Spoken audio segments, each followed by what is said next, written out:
Ta-da. Hello, everyone. Hey, welcome. Hey, there you are. Look at you. Welcome to everybody here for our weekly event here tonight. We're on a Sunday night, and we're here. I want to welcome my friends here on Zoom, those folks over there on YouTube. Hello, friends on YouTube, and Facebook over here. Hello, everyone here. Welcome, welcome, welcome. I'm gonna sort of let you know how it's gonna lay out tonight. We're working with the Cooperage and Riverview Productions in Pennsylvania tonight. So glad to be with them. In a minute, I'm gonna introduce you to Jill, and she's gonna talk about the venue and the series.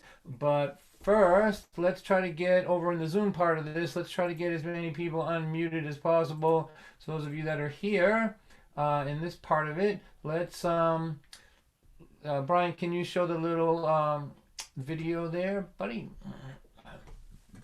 So in order to know if you're in like a quiet place, we'd like you to raise your blue hand so that we know that you're in a quiet place, and then we can unmute you. So you do that by going down the bottom here of your page. If you're on a laptop or a desktop, click the participants thing, and then you'll see down here in the bottom the blue hand of freedom. There it is right there. If you click that, then we know that you're in a relatively quiet place and that we can unmute you. And the more people that are unmuted, the better it is for me, because and then I can feel like I'm performing to somebody and not to myself. So there we go. Let's get a few of them here. One, two, three. There's a couple. Tommy and Marlene. Let's get them all unmuted, and then we'll test it so that you can see the interactive nature of it. Peter Lendorf, that's good. So here, one, two, three, four. I've got a bunch of people unmuted, and the way we're going to test this now is I'm going to count to three, and then those of you that are unmuted, you're going to laugh like I just said the funniest thing you ever heard, and then we'll see how that feels. Okay, one, two, three, go ahead, laugh, everyone. Bravo. All right. So this was an invention that I had way back in March, just because I couldn't stand performing to a computer. It was driving me crazy. So now at least I get to hear a few people connecting, and in between songs, you're welcome to yell out something. If it's nice, we'll keep you unmuted. If not, we have the power to keep you silent whenever we want. I want to welcome back Kara. Hello, Kara. Hey, how's it going? It's been a few weeks, but I'm glad to see you back. My friends Tommy and Marlene from way the heck over in Nebraska, there they are, and Peter Lendorf. Oh, How you know, Peter? And so here, so I'm going to introduce you to Jill. She's just an extraordinary human being. She first hired me and Christine Lavin at the venue there in Pennsylvania, and then I went and played for her as a solo artist too. So just really dedicated to keeping music alive and to supporting artists. And she's going to talk to you a little bit about the venue that we're trying to raise some money and awareness for tonight, and we'll be sharing any donations that come in with them, and then she'll introduce me. I'll play till about 8:20, 8:25, and then we have an after party with some special guests if you want to hang around. So please welcome my friend Jill right now. Yay! hi, folks. How are you? Good evening. I hope everybody's safe and you all look healthy. This is a good thing. First off, Don talked about it being Riverview Productions, but alas, it is River Vibes Concerts Oh, I'm so sorry. Forgive me. at the Cooperage. My series used to be called River Folk, but it has transformed itself, and so River Folk didn't quite cut the mustard, and so about 2-3 years ago, we changed to River Vibes at the Cooperage. The Cooperage is a wonderful venue in Honesdale, Pennsylvania. We seat about 150 people comfortably. And it was an old barrel factory, and it is now a wonderful green building, brick, but green and environmentally conscious. It's a wonderful sound, wonderful lighting. The people that are there, the volunteers, everybody is terrific. They called me when they were the new owners bought the building, and it's a board of directors. It's a not-for-profit. And they called me and said, would you bring your concert series here? I'd been doing it already for 4 years. It didn't have a great home. And now I have a home, except home right now is on my couch because that's where we all need to be. But it's a wonderful facility. All the artists that have come there love it because the sound and it is just wonderful. You know, it's a wonderful space, and we treat people well. And as Don knows, I also house most of them because that's what I do.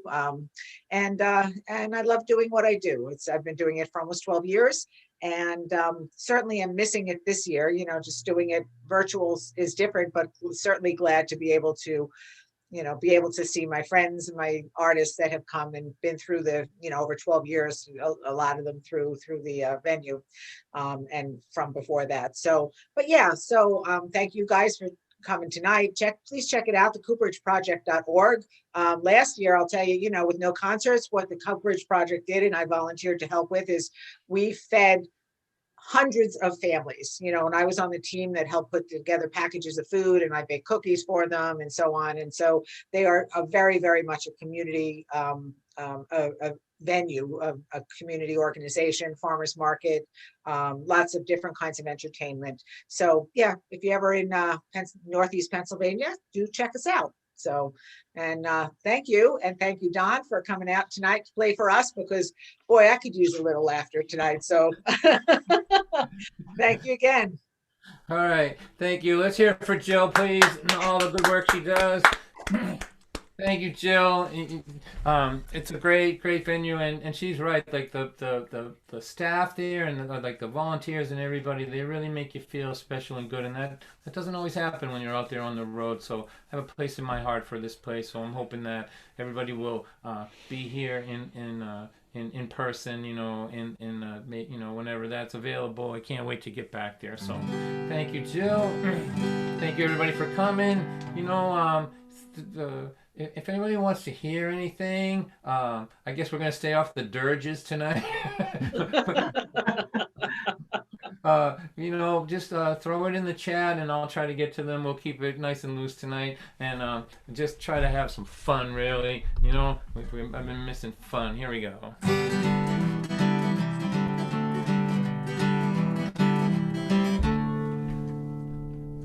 Rascal is the dog, he ain't too bright. Me and Rascal were sitting on the couch last night when my woman come in and she started to cry. She looked at us with such terror in her eyes. She said, I have raised these children for 18 years. Now they're growing up and they're moving out of here, and my big reward for all that I've been through is this dog as dumb as mud. And you, yippee-yahoo! Rascal looked at me in disbelief. He said, she can't be talking about you and me. She's got us to spend the rest of her whole life with. Will you please tell her how incredibly lucky she is? And I said, who is going to love you any better than this? Will wake you up every morning with big wet kisses. When we hear the police sirens in your neighborhood, we throw our heads up in the air and we howl for you. Ow! I'm being howled at by my computer screen. That's weird. And that's cool. You gotta admit, that's pretty cool. Well, I don't believe we had succeeded in convincing her of the outrageous good fortune that had befallen her. In fact, instead of looking happy as she could be, she looked a little bit,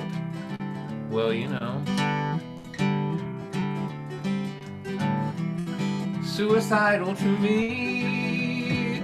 But hey, kids go to college, kids move away, but dogs and husbands, that's who stays. To you it seems like a big trick of fate, but me and Rascal don't see it that way. We're thinking, ain't we cuddly, ain't we cute, and we're both real funny, we're both real true. There's another thing about us that's very cool. If you scratch us on our belly, our left leg moves. And you gotta admit that's cool. Oh, ow.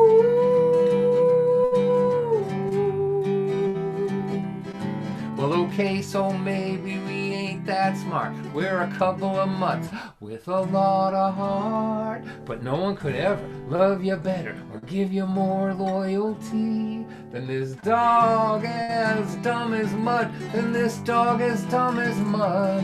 Than this dog as dumb as mud. And me. How lucky can one girl be? She's got a dog like you and a man like me. We'll be together well into this next century. Put that knife down, baby. Rascal, I don't think that Mom is too happy. Maybe we should sing for her. She always likes that. It appears to be at least a couple of potential canines in the little squares on the top of my computer screen this evening. Maybe if we told them about the domestic difficulties that we're having on the home front, they might chime in and howl along. You know, in a lot of communities, if you heard a guy alone in his house howling at his computer screen, it might draw some attention. But we're 9 months into COVID. Nobody cares about anything anymore. So 1, 2, let's all see if we can make some noise and shake up the neighbors, have them be concerned about our well-being. All right? My poor friend across the street is howling at her computer. We need to send someone over to check on them. All right? 1, 2, 1, 2, 1, 2, 3.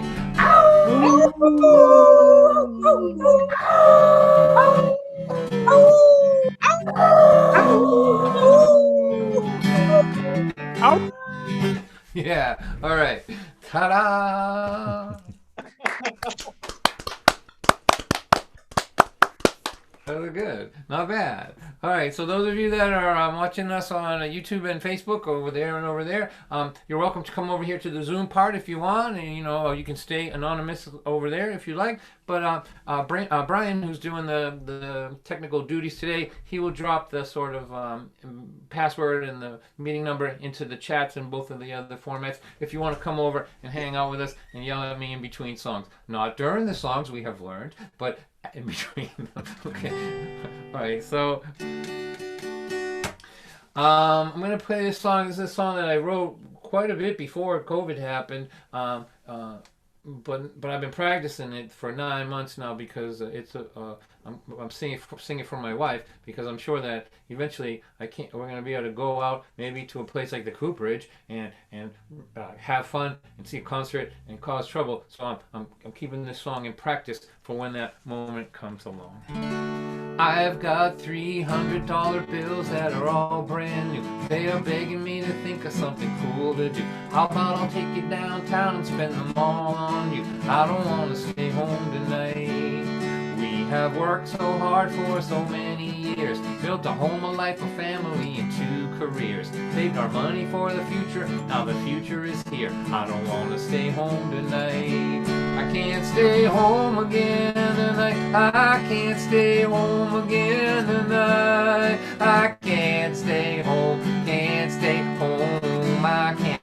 I need you and me, how it used to be. Every week on Friday night, there is so much history that only we can see. Can't stay home again tonight.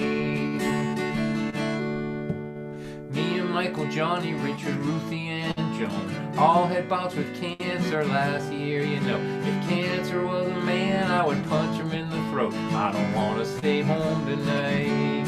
'Cause time isn't sentimental, it doesn't seem to care about your plans or your hopes and dreams. It just keeps track of your minutes and it wipes the slate clean. I don't want to stay home tonight. I can't stay home again tonight. I can't stay home again tonight. I can't stay home, can't stay home. I can't. I need you and me, how it used to be.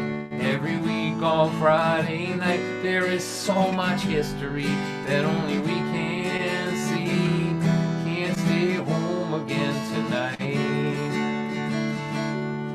Well, I know we can't party like we did before. Can't stay out till 4 in the morning no more. But the house is paid off and the kids are all grown. What have we been working for? Let's take a nap, take our inhalers, take a multivitamin, and then go out to hear some music with all of our friends who didn't die from the way we used to party back then. I don't want to stay home tonight. Time isn't sentimental, it doesn't seem to care about your plans or your hopes and dreams. It just keeps track of your minutes and it wipes the slate clean. I don't want to stay home tonight.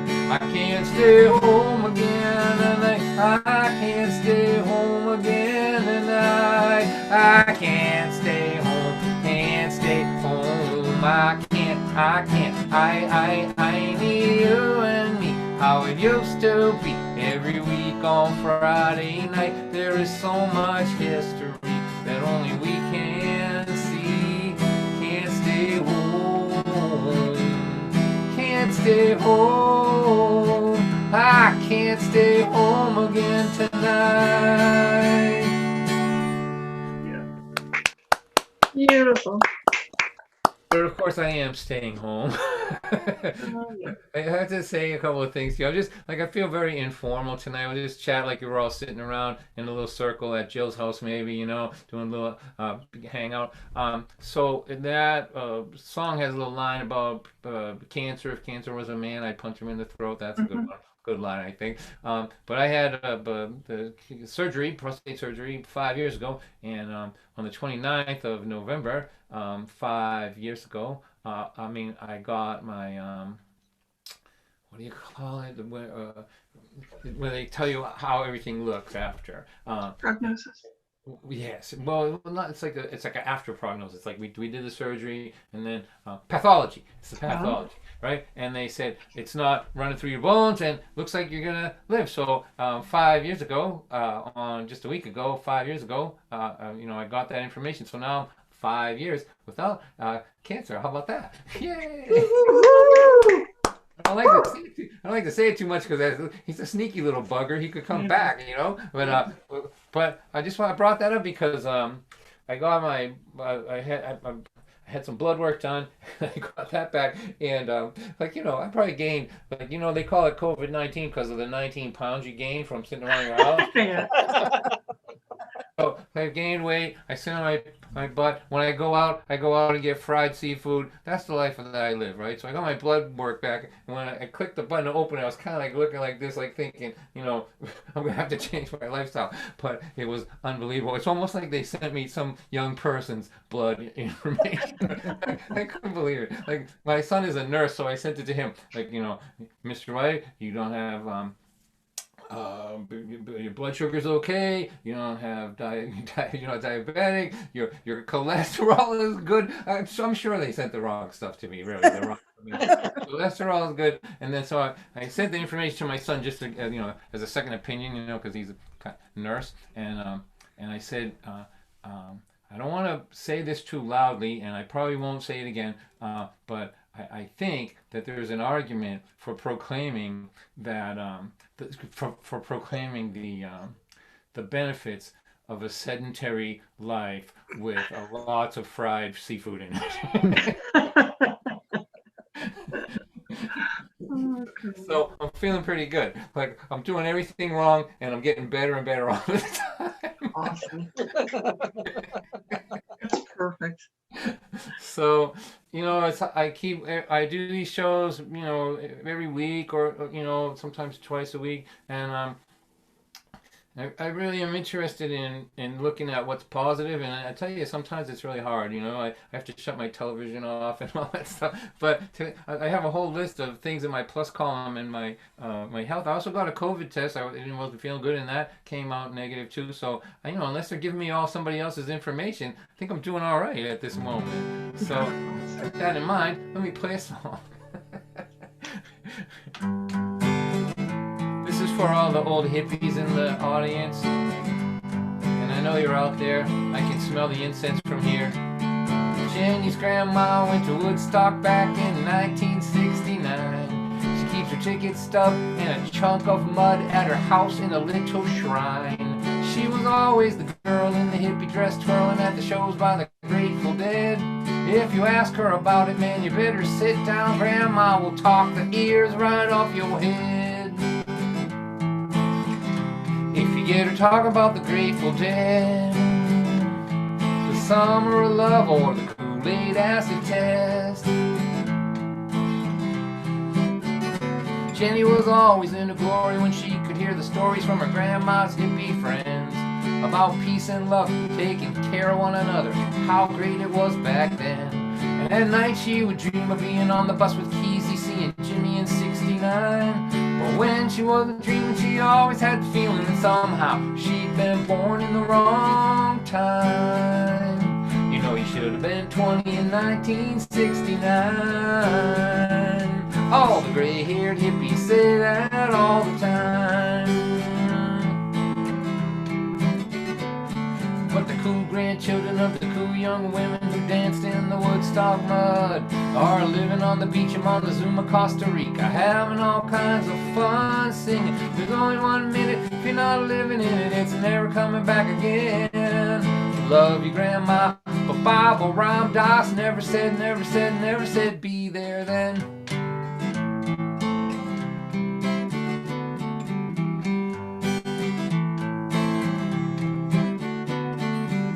It's gonna take a big leap of faith if you really want to find your tribe. Those were the first words Jenny heard in a song that she found online. And that summer she drove all the way to Minnesota to the Shangri-La Festival. And there they all were, all the people like her, who grew up believing that they were all alone. They said, hey girl, welcome home. Because the cool grandchildren of the cool young women who danced in the Woodstock mud are living on, driving on the road all the way to Minnesota, and they're having all kinds of fun singing. Jimmy and Jerry are dead and buried, and they're never coming back again. Love your grandma, but Bob or Ram Dass never said, be there then.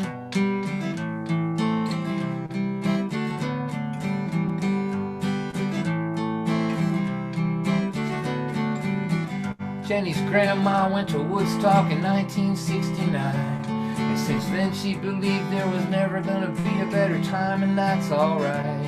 Hey, if you don't take your big leap of faith and get out there and find your scene, it will pass you by while you are trying to find your grandma's long gone Woodstock memories. Her Woodstock memories. While the cool grandchildren of the cool young women who danced in the Woodstock mud are living on the beach in Montezuma, Costa Rica, having all kinds of fun singing. It's only 1 minute, if you're not in it, it's never coming back again. Love your grandma, Bob or Ram Dass never said,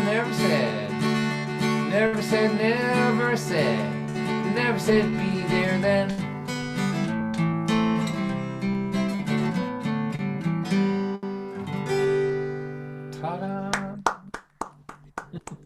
Yeah. The crowd goes wild. The crowd is going wild today. This is a wild crowd. I don't know. We're gonna have to call in security. Hold these people back a little bit. All right. So I'm planning really just to have as much fun as possible today, but I can see that people are requesting serious songs. Why does everyone want to hear these serious songs? But I will get to them. I'm gonna play this one though. This is So Brian, I'm gonna play this song that we talked about earlier before the show. I'm gonna talk about last let's see, December 1st, I celebrated the idea that the concept, the unbelievable concept that I haven't had a drink in 30 years. How about that? 30 years without having a drink. Wow. Awesome. You know, it makes me feel like going out and get drunk, really, honestly. but that was December 1st, and I want to talk about somebody that I met I don't like to tell stories too much about the road and about being a performer. I don't think they're that interesting, but here's an interesting one. And some of you have heard this before, forgive me for this, but I'm thinking about this person today, and I just want to sort of, keep her memory alive a little bit. So I got this gig. My daughter was doing these private show bookings for me. I had a booking agent in Ann Arbor doing the bigger ones with these little ones. And she calls me up and she goes, "You're doing a show. It's for a person in recovery. It's going to be for her wedding." And I said, okay. So I get ready to go to it. It's in South Boston. I get a day before the show, 2 days before the show, my daughter calls me up and she goes, "It's not going to be a wedding anymore." I go, "Well, why am I going?" And she goes, you're never going to believe this woman." She goes, "Dad, I only talked to this person for a half hour on the phone, and she's the most extraordinary human being I've ever talked to. Like, I felt like I wanted to go over and have lunch with her." I go, "Well, it's not going to be a wedding. What's the deal?" She goes, "Well, I don't know what happened, but the husband's gone, but she's not canceling it. She's going to have it be a celebration for this other person that she loves." So now I'm intrigued. I have to meet this person. I'm like, who is this person? So I go there with all my antenna up, like my feeling is like she's gonna pretend that this isn't gonna bother her, but I'm gonna see that she's just putting up a facade, right? So I meet her, and right away I can't figure it out. She looks genuinely happy, I'm like, can you be this good of an actor to fool the observant Dawn White? Yes, you can apparently be. And so I just kind of was swept up in her energy right away. And one of the first things that happened was she had these shoes on. They were like red ruby shoes with diamonds all over them. They looked like diamonds. It was South Boston. I'm sure they weren't real diamonds. So I put my foot next to one of her shoes, next to her leg, for contrast. I had like a $10 pair of shoes on, right? And she took her camera out and snapped a picture of it. And I just started talking to her, and I was just totally like smitten by her. And so I was supposed to play just after. There's going to be a DJ, and then I was supposed to play. So DJ started playing, and she got up and walked out to the dance floor. And as she was leaving, she said, "I have stage 4 breast cancer, and it's in my bones." And then she turned around and walked up to the stage. So I felt like I was in a dream at that point. Do you know what I mean? I had been around people like her before, for whom tomorrow is not guaranteed, for whom tomorrow is a question mark, and there's something about them. All of us talk about season the day and carpe diem and all that, but usually it just exists in a meme. You know what I mean? The irony of posting a meme that says "Don't forget to seize the day" when you are sitting in front of a computer not seizing the day is not lost on me. Okay. Right. But people like this woman Joan, they're different. They are actually seizing the moment. There was nothing's going to happen to her that wasn't going to have her drink the juice out of every minute. And I watched her, I watched her dance on the dance floor, and nobody, she just was twirling, and all the lights were just on her, and then everybody just moved out of the way. And I just remembered from when I met someone else like this too, in this situation. When they hug you, you never had a hug like that before. When she hugged me, I felt like we could lift up and just float into the sky. There was nothing else happening on earth except this hug.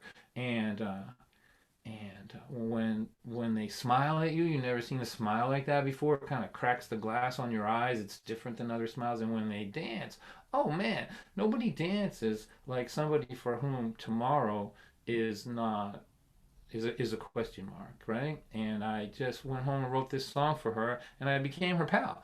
And I raised money for her organizations, and stuff like that. And we became pals. Her name was Joan Lynch, and she came to see me at Club Passim when she was really sick, and she unplugged herself from the hospital and says, "I'm going to see Dawn White." They're like, "No, you have to stay here.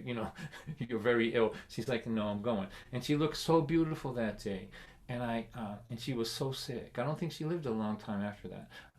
And I was asking her friend about it. She had this beautiful multicolored scarf on, and she was all just looked beautiful. And her friend told me that even if she only had 1 good hour a day, she always tried to look great so people wouldn't worry about her. So this is for Joan Lynch, and I'll get back to doing some comedy after. But it's good, I think, in these times to remember people who impact your life, and just to give breath to them where they can't do it themselves. So She told me she was stage 4.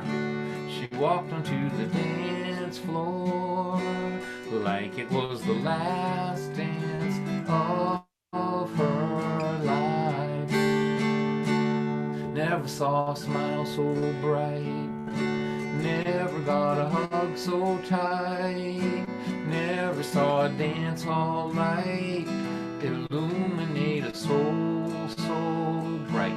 These eyes have seen a lot of things, but they never saw angel wings till they watched a woman dancing like it was the last dance of her life. Like it was the last dance, like it was the last dance, like it was the last dance of her life.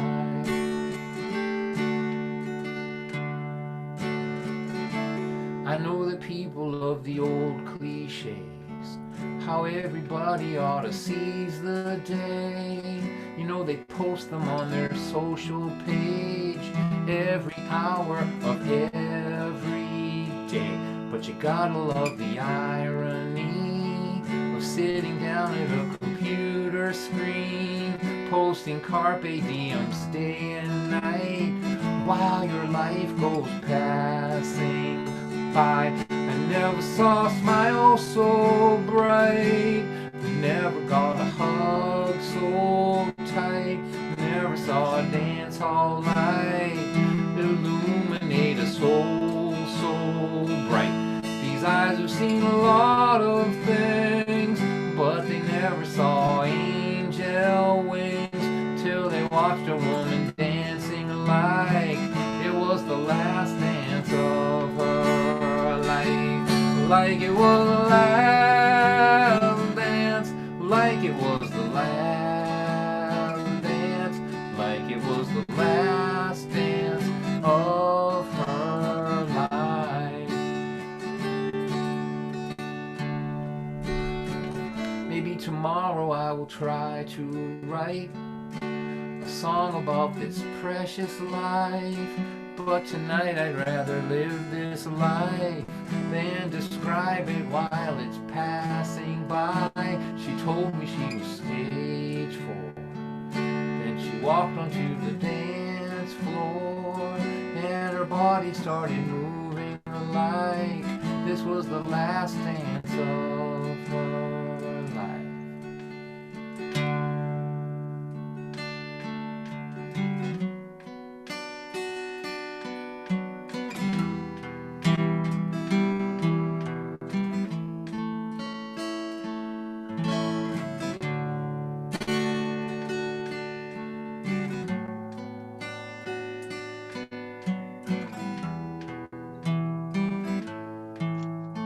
Oh.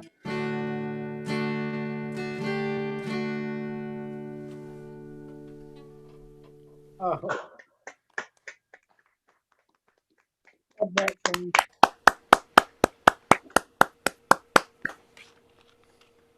The worst comedy show I've ever been to. I thought you said this guy was funny. What the hell was that? Oh man. You know, I used to do stand up. I was a stand up comedian and I was making pretty good money at it and getting good at it, but that's one of the reasons why I quit, because they wouldn't allow me to have a moment like that. Like, I love to be funny. I love it, but it's not enough for me. I like to strategically place a few thoughtful moments in there. It's more fun for me. I know it catches people off balance sometimes, but you know, sorry about that. But anyway, Joan Lynch, I love you, I miss you, and we'll see you, you know, down the road. All right, so here, I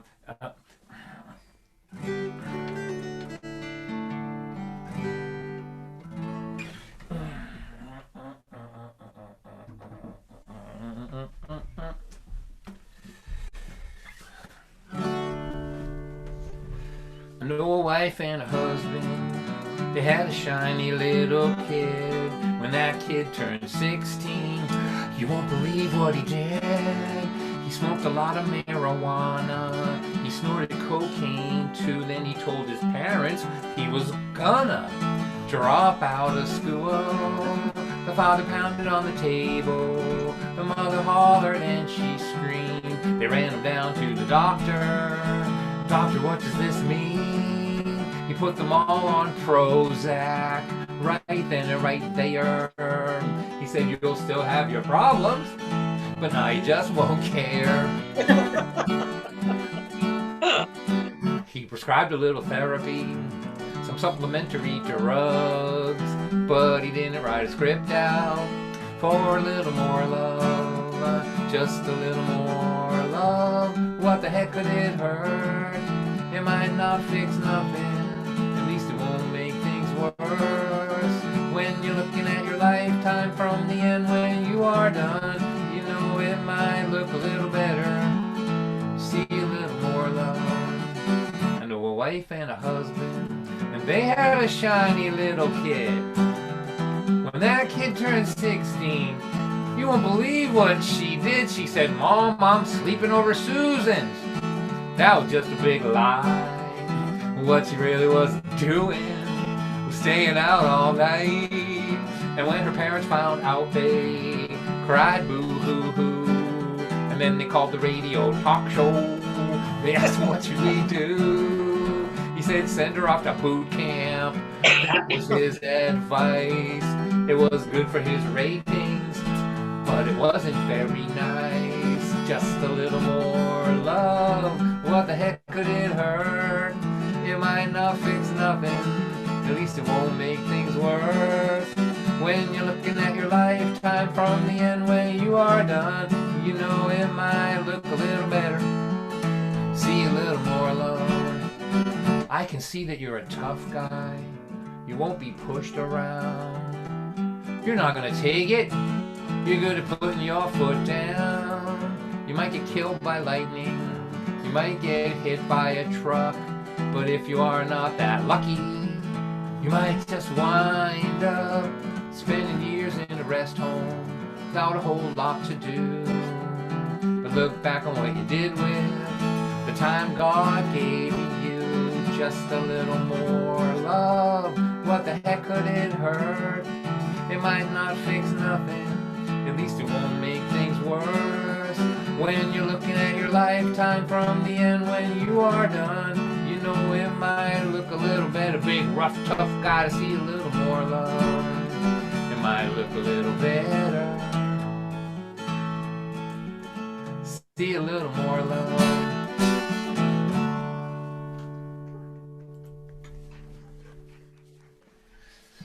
All right.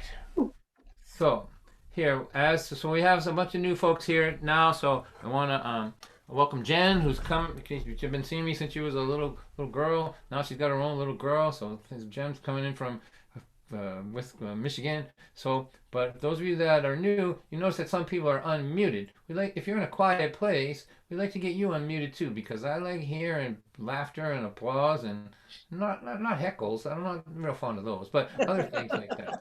So if you're in a reasonably quiet place, and don't worry about it. If it's noisy, we have a technician. He'll just sort of shut your mic off for a second and bring you back, like if a fire engine goes by or something. So you don't have to be paranoid about it. But if you are in a quiet place, raise your hand. And the way you do that is you go down the participants window. You don't have to show the thing. I'll just talk this. Down the participants window down the bottom of your screen where it says participants, you click that on and it opens up and there's a blue hand that appears. And that's how you raise your hand in Zoom.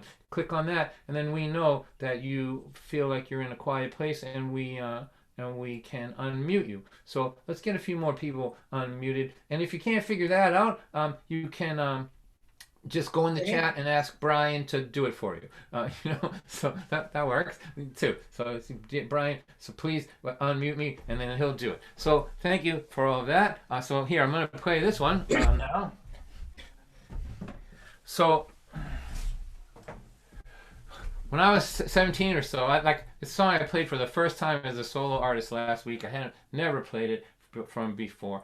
as a solo artist ever. It was a band song, but I figured it out how to do it. I had to learn the chords, because I'm a singer in the band. I never learned how to play my own song, but figured it out, and I had so much fun with it. I'm going to play it tonight. It's called "The Second Chance Crew," and this is the way this song goes. My dad, when I was 17, and he was just looking at me like I was partying all the time, not doing good in school. He's just shaking his head. He goes, "You know what? You're going to wind up as a hunky someday." And I'm like, I started laughing so hard. I'm like, "Dad, what is a hunky?" Like, my dad was a brickyard guy from Lynn, Massachusetts. He had his own special language. Like, nobody knew what he was talking about. And so then we did some research. We figured out that in the steel mills in the turn of the century in Pennsylvania, actually in Pittsburgh, that the lowest guy in the place, the guy making the least amount of money, the guy shoveling up the slag, right? They would call them hunkies, right? But like, so that's what my dad was saying to me. He was saying, you know, you're not doing good in school. You're partying all the time. This is what's going to happen to you. This is where you're going to go. And I just thought it was hilarious. But it turned out he was right. Oh, those parents. I'm not sure where like a folk singer is up the food chain from like a guy shoveling slag in a steel mill, but it's not. I'm way higher up from it. Anyway, so I wrote this song just to remind myself that that my dad was smarter than me, which I keep trying to tell my children, that the dads are smarter than their kids, but they're not buying that. And so we changed it to lumper. We changed it, like nobody would know what a hunky was. My dad didn't even know what it meant. He just knew that it was something he didn't want his. He was disappointed that his son was aspiring to it, but he didn't really know the history. So we changed it to lumper, and so this is called the Second Chance Crew, the lumper song, and it was just so much fun to play it. So I hope you like this. And this is. My dad said, "Son, if you keep going on this way, you're gonna wind up as a lumper on a crew someday." I was laughing so hard, rolling on the floor. "Dad, no one uses words like a lumper anymore. My friends are outside. It's Friday night. I gotta go. See you later. Thanks for the lecture. If you keep doing the things you're doing," that's what he was saying to me. "If the things you're doing don't do you in, they can always use another lumper on the Second Chance Crew." Me, Billy, Bob, Rick, and Ray, those are my drinking buddies. We were living for the party every Thursday, Friday, Saturday. One by one they moved away from home. The time went by, the next thing I know, I'm 31, drinking with a bunch of 19-year-olds. That's not a good look, is it? No, if you keep doing the things you're doing, if all the things you're doing don't do you in, they can always use another lumper on the Second Chance Crew. Second chance people got a touch of gray, party their teens and their 20s away, but now they're sober, starting over, and they're 32. They're just so glad to be working on the Second Chance Crew. Hey lumper, go up in the attic and put that insulation in. It's only 120 degrees up there. Yeah, that's right. I hope you enjoyed all the partying you did when you should have been going to college. That's right. I wound up in the program. I know that's no surprise. I make the minimum wage. At least I didn't die. My knees are aching and my back is sore. I've been dragging these ladders across the plywood floor. And Dad, I never wonder what a lumper is anymore. 'Cause I'm a lumper if you keep doing the things you're doing. If the things you're doing don't do you in, they can always use another lumper down on the Second Chance Crew.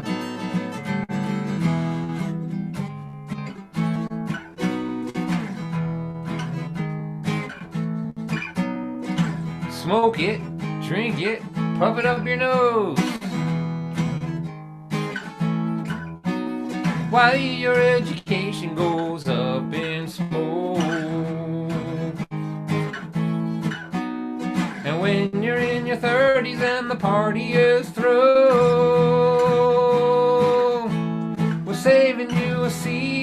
the meeting and a job lumping on the crew. We're saving you a seat at the meeting, a seat at the meeting, a seat at the meeting, a seat at the meeting. It's like a revival, really. Seat at the meeting. Everybody wave your hands up in the air like we're at a revival. A meeting, a seat at the meeting. Wish you could see what I'm seeing. Seat at the meeting. Put your thing in gallery and just look at this. A seat at the meeting. It's a seat at the meeting. A seat at the meeting and a job lumping on the crew. That's what's waiting for you. Seat at the meeting and a job lumping on the crew. All right. Good job. Yes.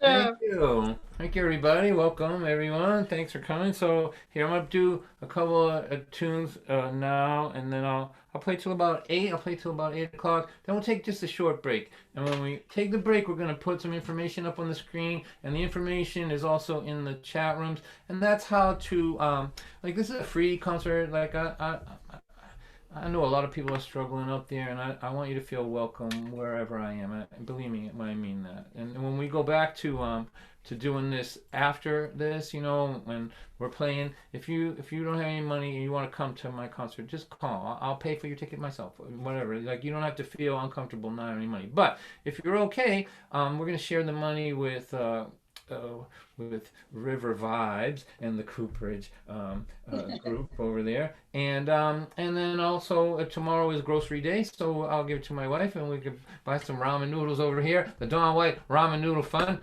So we'll put the splash up there, and you can, if you can afford it, do that. We also so we have Venmo and PayPal, which if you're old like me, it can be mystifying. Like, how does money travel through this strange internet thing? So for those of you that are mystified and overwhelmed by Venmo and PayPal, we have a mailing address, and it'll go to Pennsylvania, and then we'll work it out later with them, right? But here, this is what you do: you take your feather quill pen, and you dip it in some ink that you made by cooking berries in your from your backyard, right? And then you find a piece of parchment and you write a promissory note on it for the donation amount, and then you fold it up, put a 1-cent stamp on it, and give it to the Pony Express. Give it to the Pony Express, and they will deliver to me in 4 weeks' time, I'm sure.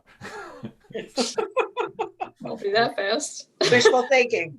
I think it's like 55 cents, honey. 1-cent stamp ain't gonna get you nowhere. I know that. All right. So we'll do that. Let me play this song for. You're on, Todd. Pardon me. Oh. Do we have to mute someone? Uh-oh. Someone behaving poorly? You know, Jim, when we get back to performing in live, don't you wish that we could have like a mute button at the concert? Wouldn't that be great? Like seat number 15, the drunk guy, you're just like, "Bip, sorry, don't have to listen no more." It's like, I'm not gonna miss much about Zoom, but I'm gonna miss that. The power, right? I don't like what you're saying, and now I don't have to listen to it no more. All right, now let's see. So I'll get to some of these requests after when we take a break. So the break is just gonna be just a few minutes, just enough time for you to it's like the time it would take to pass the hat, and then I'll be back. I'll play to about 8:20 or 8:25, and then I have some special guests. I see one of them is here, or a couple of them are here. So Carla, and it's gonna be good. We're gonna have an after party, and the after party, for those of you that are new, it's a chance for us to just have a little song swap and do the things that we lost in COVID. We you know, it was not out of the question that after a concert at the Cooperage, we would have shut the door, let some people stay and sit around and play music, or go to Jill's house and do it. And that's what we lost. So we're sort of simulating that here. And you know, I get to invite friends. I have friends coming tonight from from New Orleans and from all over the place, and so it's just a chance to do the best we can in these times here with this stuff. So here, let me I don't know what to do. All right. When do you like? I want to do something that will inspire you all to give money to the Cooperage. But I don't think I have a song in my repertoire that's that powerful. How about this one? So, in these times, difficult times, if you have a friend that's wasn't doing good before, they were isolated, they're probably not doing good at all now. And so, I've been making a point to once a week just to go through my Rolodex, and I have an actual Rolodex. That's how old I am. Look at this. It's got ink on it and paper and all that, right? Like I am truly that thing belongs in a museum.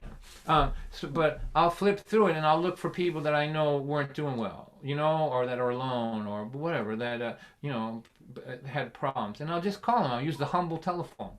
I use my landline. That's right. I use my landline, and I'll call them. And sometimes I'm sure that I'm the only person they've talked to in a month.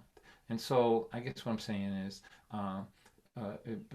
take a minute. A little bit goes a long way in these days. This is a song called "Angel in Pieces," and it's about believing in people when they're not well enough to believe in themselves. And I'll be back shortly.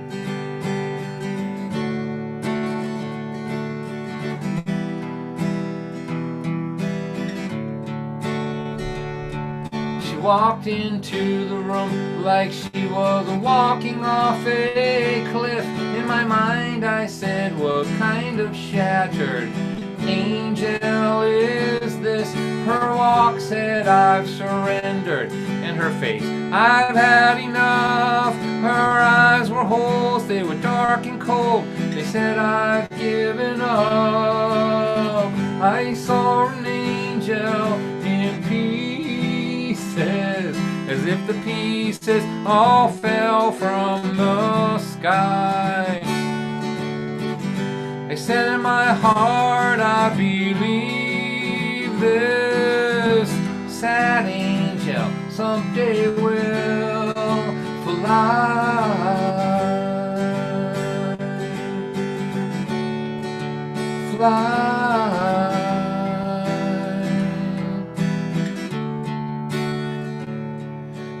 Life rains down so hard upon some people that we know. It tears their faith and their hope away, and they walk around like ghosts. We see them as they are breaking, and as their spirit dies. But deep inside we still believe they will come alive and fly. I saw an angel in peace, as if the pieces all fell from the sky. I said in my heart, I believe this sad angel someday will fly.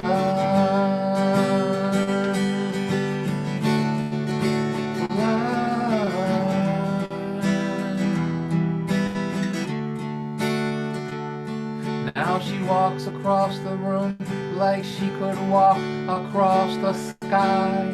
And those old dark eyes are so alive, they set the room on fire. This is no shattered angel, I say to myself.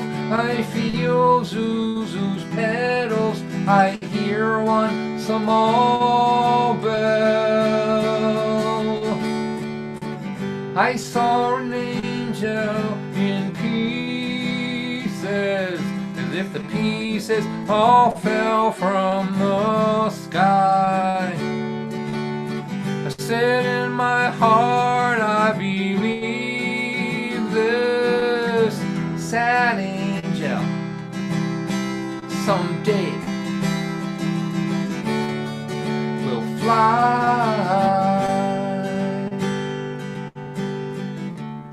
Look how beautiful you are.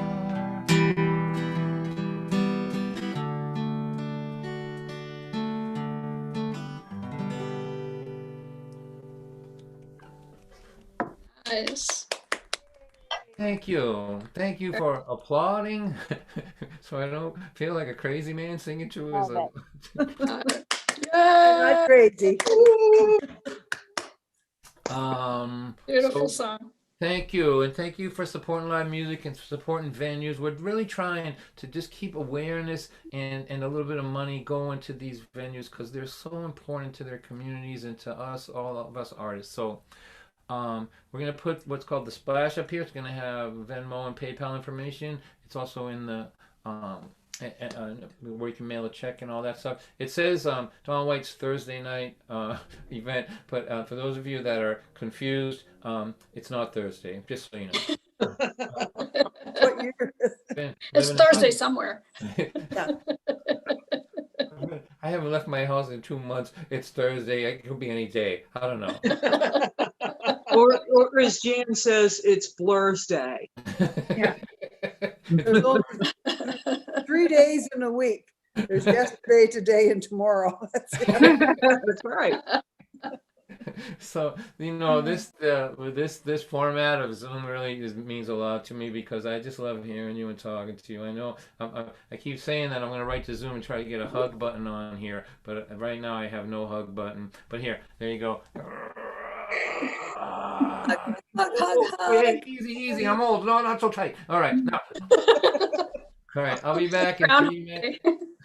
I'll be back in 3 minutes. Donate if you can, help out. I'll play till about 20-25 past, and then we'll have a little song circle and pretend that we're all together. He just turns his camera off like that. We're taking a break. I gotta move. The Venmo. You give me a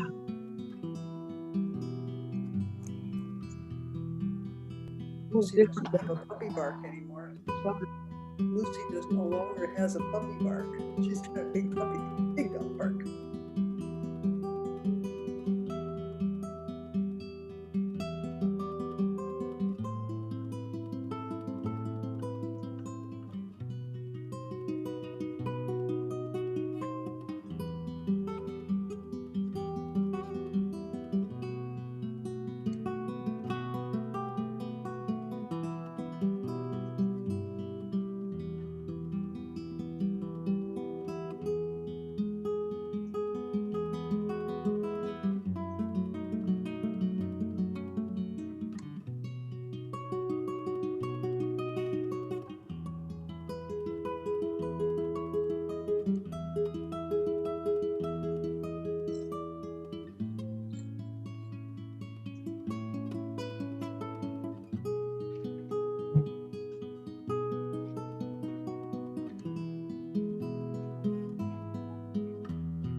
Leaves on the trees that fall to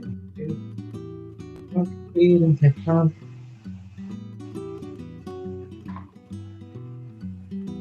As always, this live stream is a free concert, but any tips may be shared.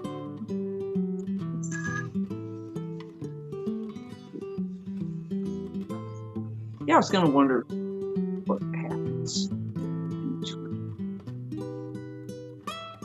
concert and break.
I was going to ask if everybody misbehaves in between now and the after party.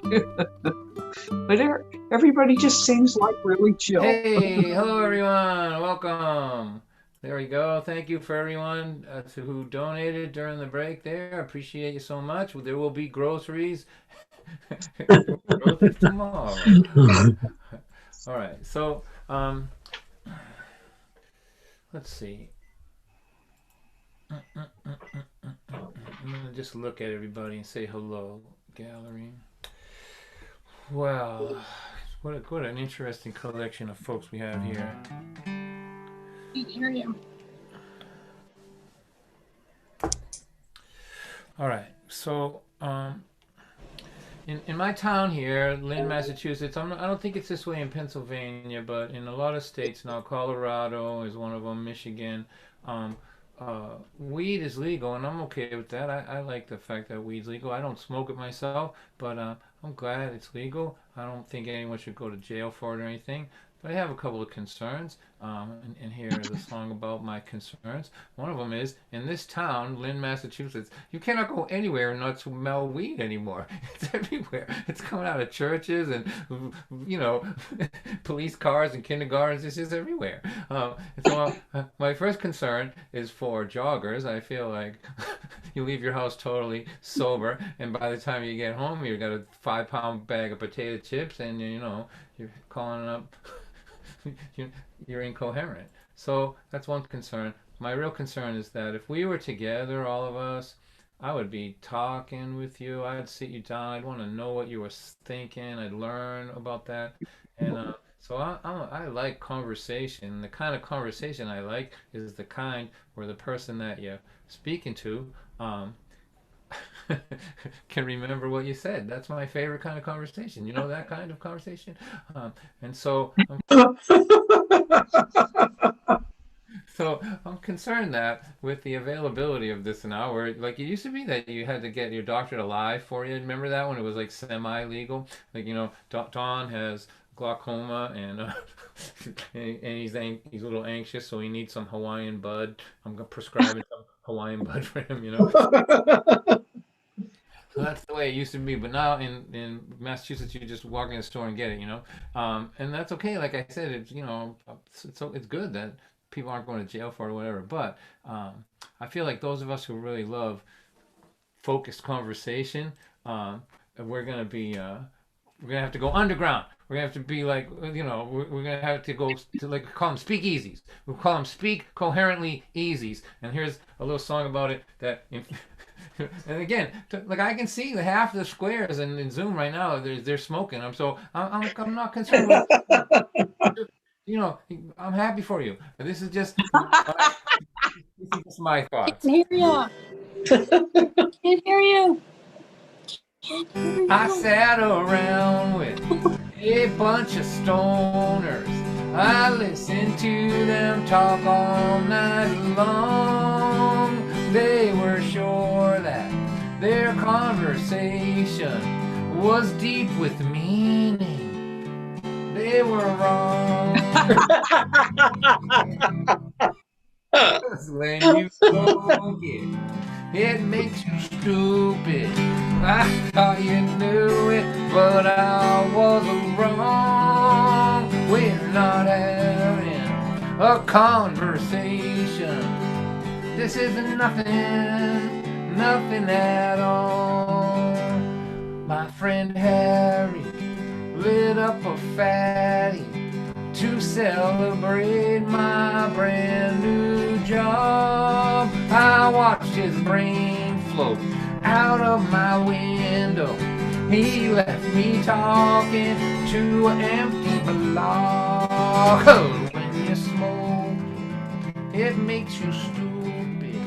I thought you knew it, but I was wrong. We're not having a conversation. This is nothing at all. Okay, I'm gonna get into character for this and research so I can read it as well. All right, so it's, let's say we're all 19 years old. We're in our our friend's mother's basement. She's away for the weekend. There's so much smoke down there, you can hardly see your best friend across the room. But you can tell that he's going to say something deep and meaningful. He's having deep thoughts, that's right. Because he's 19, he's having deep thoughts. And he opens up his mouth and he says this thing that he's sure is going to change all of our lives. And so here, let me droop my eyes a bit, as much as possible. And I'm going to slow the song down to stoner speed. Wait a second. There you go. Still too fast, really. What if our whole life was just a dream, man? What if we're dreaming this right now?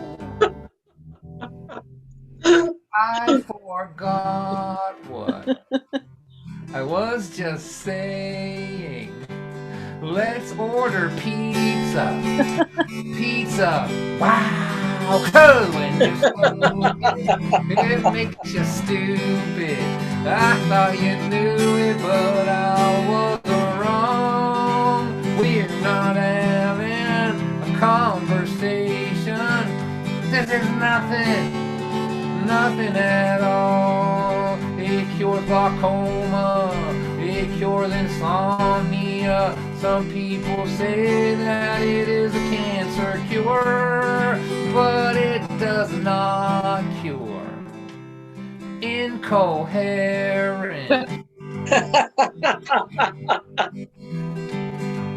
conversation. That's for sure.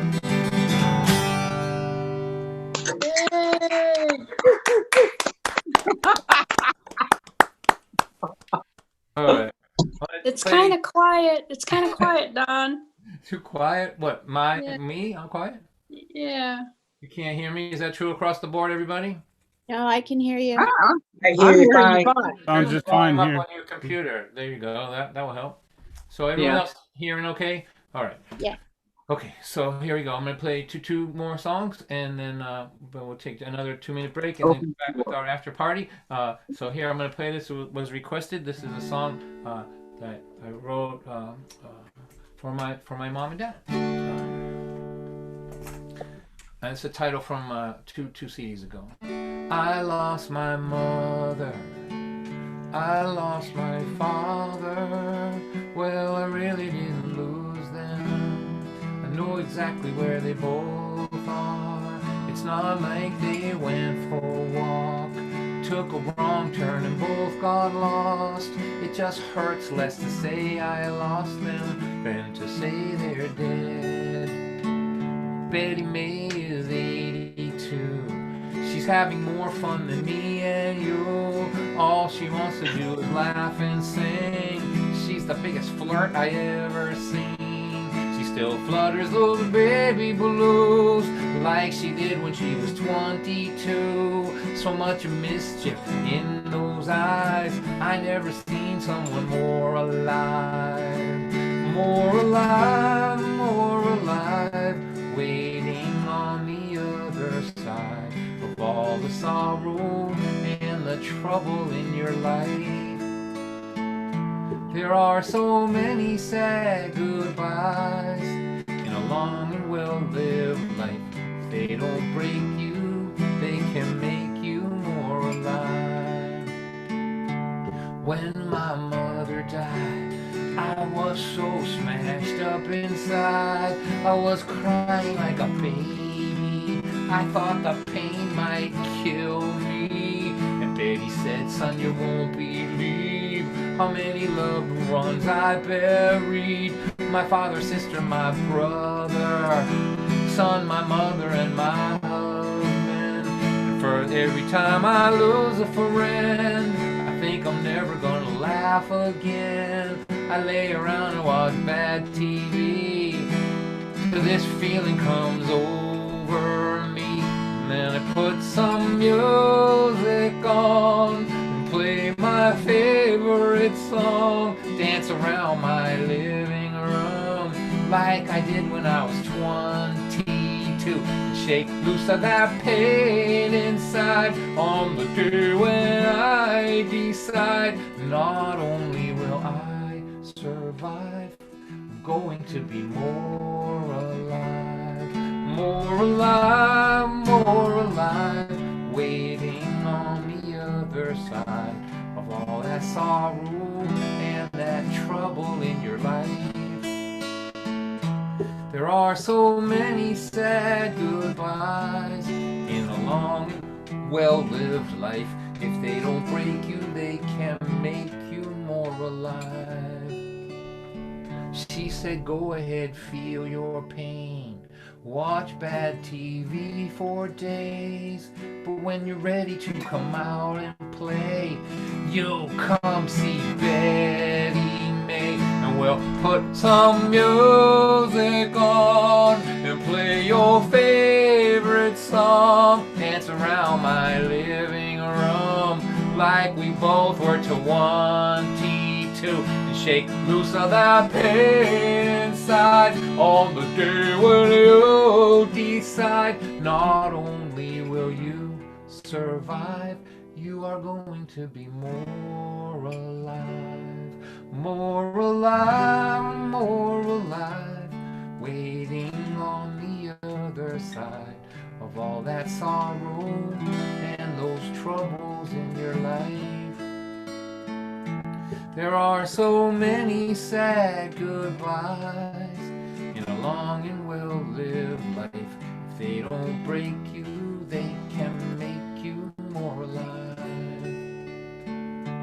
There are so many sad goodbyes in a long and well-lived life.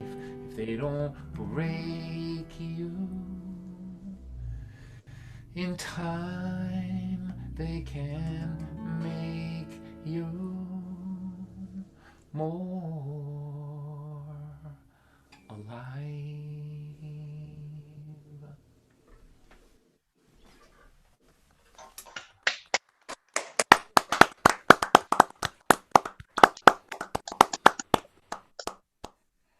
Well, boys and girls, I'm going to play one more song for you, then we'll take a 2-minute break and have our little after party. You're welcome to hang around with us. But like I say every week, if you have a long ride home, go ahead and get a head start. Guess what I'm saying is, really, what are we going to What are you going to do? What are you going to do? Where are you going to go? So let me end with this song. This is a song I wrote when we lived in a house in Maine. It was the state of Maine. I moved to Maine because I wanted to become famous. That's right. It was one of the, it was the first in a series of really interesting business decisions on my part. That's right. And the house had no running water and a 2-seater outhouse. That's right. My parents from Boston were their disappointment in my life choices was palpable. You could feel it. Like they would stay at the house until they couldn't stand it no more, and then they would say, "We're gonna go to a restaurant. We'll be back in a little while." But they were not going anywhere near the 2-seater. I'm like, "Mom and Dad, you can hold hands out there." They weren't having it. They weren't having it. My dad said,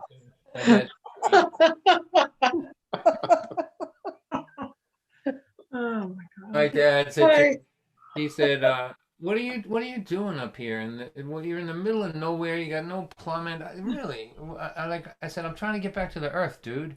He's like, I don't know what that means, but if it means being dirt poor the rest of your life, you're doing a hell of a job.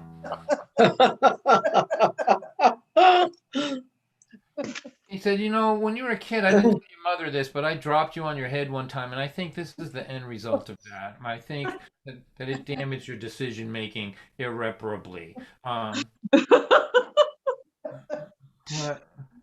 prior to that, we had hitchhiked for 3 years. Do you believe that? Like, you're looking at somebody who hitchhiked with his girlfriend that he's still married to now for 3 years. That was Wow. in the 70s. Like, I might be one of the only human beings who could speak that sentence and have it be true, but it's true. And one of the things that hitchhiking did for us, I don't recommend anyone go hitchhike around anymore, but we did it for 3 years, got hopelessly addicted to it, and My daughter used to say to me when she was a teenager, she's like, yeah, how about I go and hitchhike around the country? How would you like that? I go, are you going to bring $400 worth of hair products with you?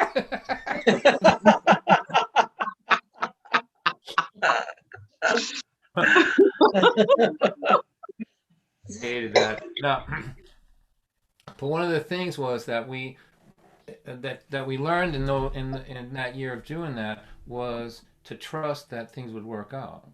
Do you know what I mean? Like we had no cell phones, there was no such thing, and we were at the mercy of the generosity of strangers for 3 years of our lives, including hitchhiking the Alcan Highway to Alaska and back again. It was dirt. There was 1,500 miles of dirt road there.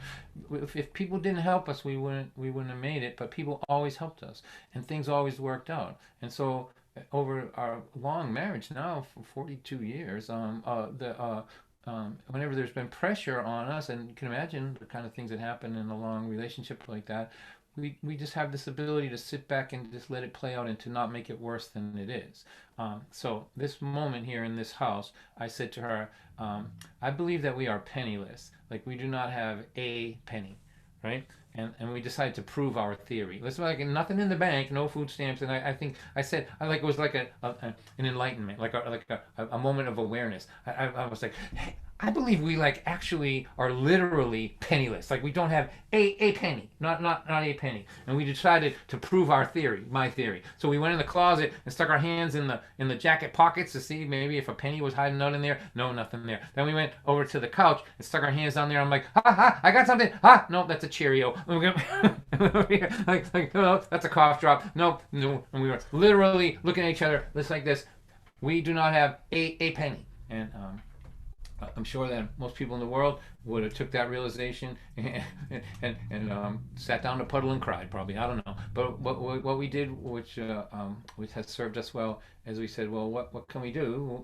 And I said we should dance. And so we danced. We did the we do not have a penny waltz in our living room. And so this song is called The Victory Dance. I want to thank you for coming out. I know it's a busy time of year. I know it's hard to make time for artists and all that, but thank you to every single person watching on any of the platforms for supporting artists and venues in this world. And I want to thank Jill especially. So let's give her a nice round of applause for all the work that she does over there in Pennsylvania. Jill. Thank you. Well, let me sing this song. We'll put the splash up just for 2 minutes, and we'll come back and have a little song circle if you want to hang around. Okay. I overheard a man complaining how his 401k was not performing quite how he would like it to. As he sipped his double latte and continued to complain, I thought about that day in 1982. We were living in the shack with the outhouse in the back. If I'm not mistaken, you were pregnant too. We thought it might be funny to count up all of our money and discuss all the investing we could do. We pulled our pockets inside out, pulled the cushions off the couch, stuck our fingers down deep inside. Then we emptied out the pockets of the jackets in our closet, but not one single penny did we find. So after the realization our financial situation was not conducive to investment at this time, we decided to invest in what we've always done best. Around the kitchen for a while we do the victory dance. When life is such a mess we don't know what else to do, we do the victory dance. When being penniless became literal to me and you. Well, you can jump off of a building, take a bunch of pills, or you could walk around in a trance. But if you wake up in the morning on the right side of the lawn, go on, do the victory dance.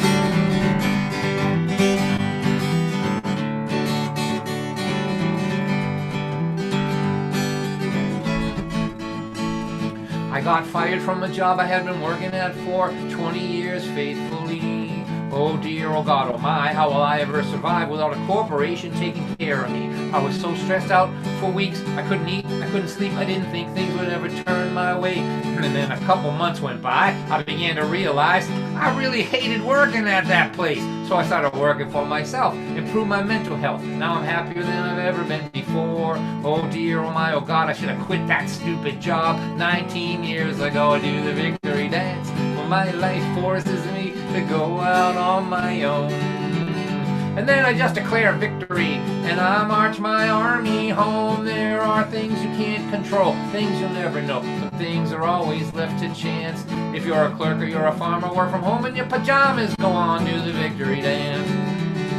when your life forces you to go out on your own. Just declare victory and then march your army home. There are things you can't control, things you'll never know. Some things are always left to chance. But if you wake up in the morning on the right side of the lawn, if you're a clerk or you're a farmer, work from home in your pajamas. If your health is getting worse, but you can still flirt with the nurse. If you lose your money, but you still got your honey. If you lose your honey, but you still got some money. If the world has gone to hell and you cannot find Purell. If you're stuck in a tiny house with your children and your spouse. If they canceled all your shows and you got nowhere to go, now you're sitting in your room playing concerts on Zoom. What? And you wonder what it means to play songs to a computer screen.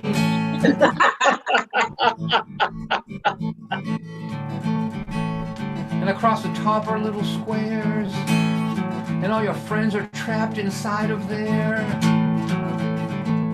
And you say to your friends who are trapped in the squares, give me a sign, let me know you're all okay in there. Someone just held up a sign and said, save me.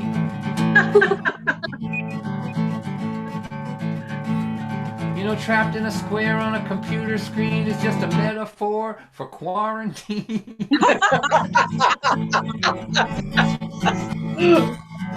If you lose your money, but you still got your honey. If you lose your honey, but you still got some money. If you find it hard to cope because your kids are all on dope, don't surrender yet. Try not to forget in this game of life we're in. In this game of life we're in. In this game of life that we are in. If you don't die, you win. Yay.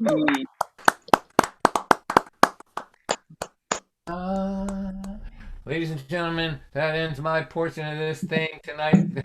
But we're going to have special guests coming around. I think Christine Lavin's going to pop in. She's doing another thing later. And we've got some other special guests. So I'm going to put the information up here just for another 2 minutes, let's say. So if you're able to donate a few bucks, it'll help out, and we'll all try to stay alive another week or so. And then I'll be back in 2 minutes, and we'll get our song swap going. And I want to thank you everybody so much for coming out tonight. All right. Thank you, Don. Thank you, Don. Thank you, Don. Thank you, everybody.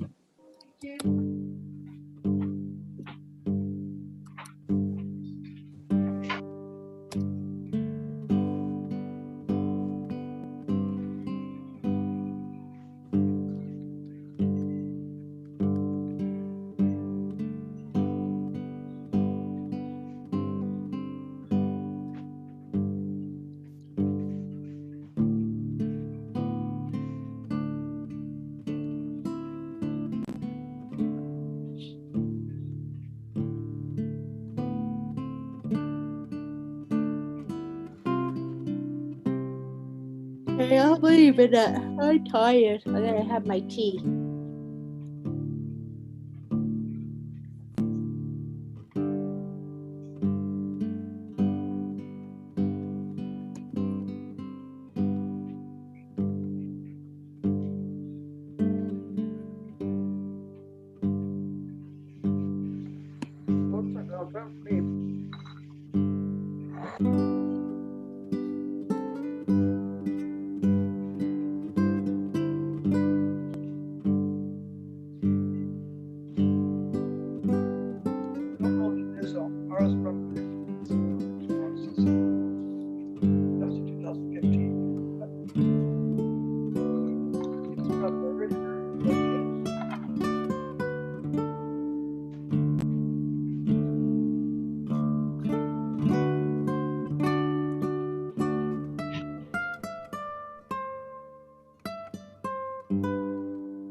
Hope not. Okay, here we go. All right, boys and girls, welcome back. Here we go. So thank you for another nice night, and all the comments are just so lovely. Everybody is so generous. You know, there's no real, nobody's making any real money doing this. We're just trying to get by. But we are. So Brian, help me out with that now. But the thing is that we are we're taking care of each other as best we can, you know, from a distance. So thank you for everyone. I want to say one thing. I see that my friend Owen Kennedy is on watching on YouTube.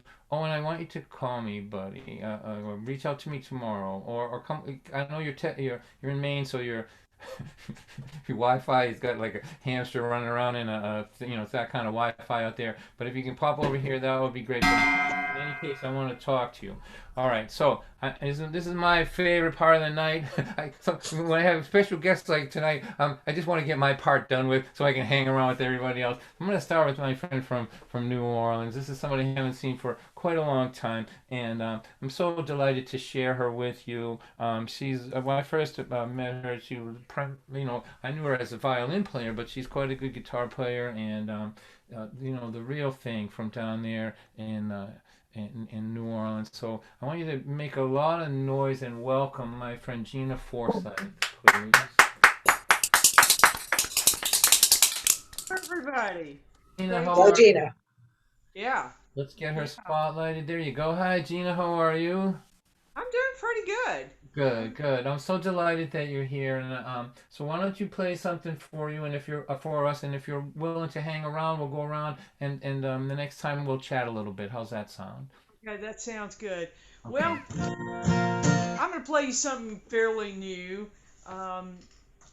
We have a little thing in Louisiana where I live called hurricane season. And A little thing? a little thing, yeah. Yeah, we dealt with a couple of those. We lost power for a couple of days on one of them, and the wind blew everything just topsy-turvy on a couple of those storms, and then I waited for another one, and then it made a right turn. So I'm gonna do this little song about living here, living in this part of the world.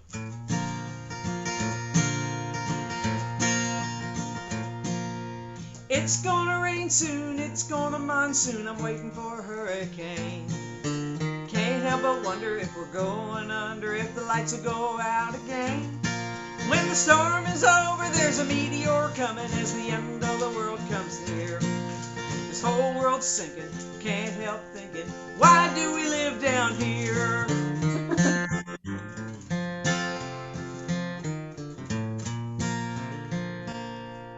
Long time ago my baby lived in the city, got an Ivy League PhD. Then she got seduced by the food and the music. Now she's here in Louisiana with me. Now we're looking for a home we can call our own, and it's not without a twinge of fear. We're here together in spite of the weather. We might be stuck down here.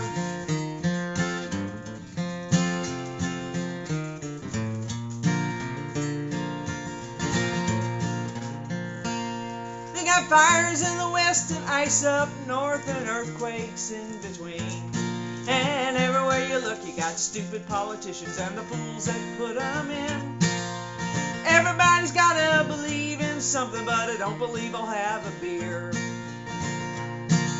How did you find me? Will you remind me? Why do we live down here?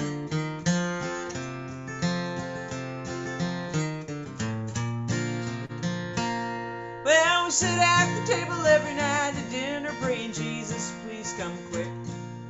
People are dying like never before, and friends are getting sick. Well, we got a pandemic, then we had an election as the end of the world comes near. Oh, this whole year's stinking, and I can't help thinking, why do we live down here? Oh, we're here together in spite of the weather. Why do we live down here? How did you find me? Will you remind me? Why do we live down here? It's gonna rain rain soon, it's gonna monsoon. I'm waiting for a hurricane. Yeah. Bravo. So much, Don.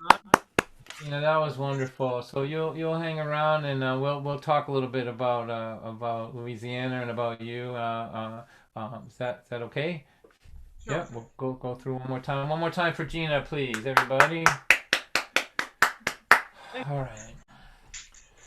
So now On the people, you can unmute again. We had some noise issues on that last song, so I muted a lot of people. So feel free to unmute again.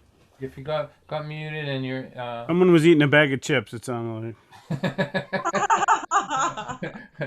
With Zoom, every sound you make is as loud as the performer. So just picture yourself in like a church basement with 15 people and a really strict pastor up in front of you, and you pop open a bag of chips. It just wouldn't work. You know what I'm saying?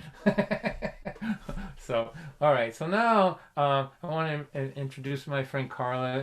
One of the things I've been thinking about is that man, humor is so important now. Like that song that Gina just sang, it's serious, but it's got humor in it. And I think these days, if you can find a minute to laugh somewhere in the day, it's good. It's good. So I want you to welcome my friend Carla Albrecht, please. So Brian, you're gonna have to these people. You're gonna have to unmute yourselves, everybody. Like right? That's how. I'll take care of it, Don. Don't worry. Okay. Thanks. All right. Okay, so Carla, how are you? She's gonna have to unmute herself too. There we go. I had to get permission. It says right here, allow participants to unmute themselves. So Yeah, when I go tried ahead, try. Now it's better. Now it's done. Okay.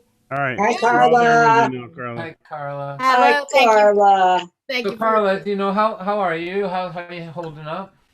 Pretty good. I watch a comedy every night. That's all the TV now. The election's over. All the TV I watch now is one comedy every night. That's it. Good. The news was not amusing. But this is sort of a post-Thanksgiving song because, you don't have to get together with everybody in order to binge. You can do it by yourself.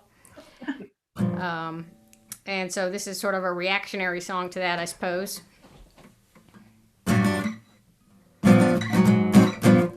Let me tell you what's great about fasting.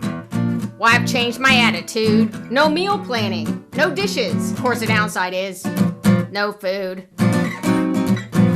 Let me tell you what's great about fasting. It'll clean you out, by gosh. It'll rid your body of toxins. Of course, the downside is you can't nosh. Why do they call it fasting? That's what I'd like to know. 24 hours of starving actually goes by pretty darn slow. Let me tell you what's great about fasting. Losing weight, that's pretty neat. And more time for meditation and all that crap. And eventually, I get to eat solo!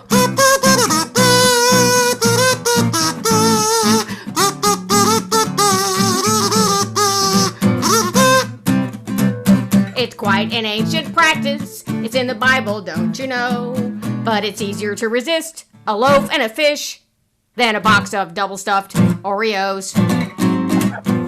Let me tell you what's great about fasting, how it's made my life complete. Tomorrow, I'll be dining, stuffed full and reclining, abusing my stomach lining when I finally get to eat.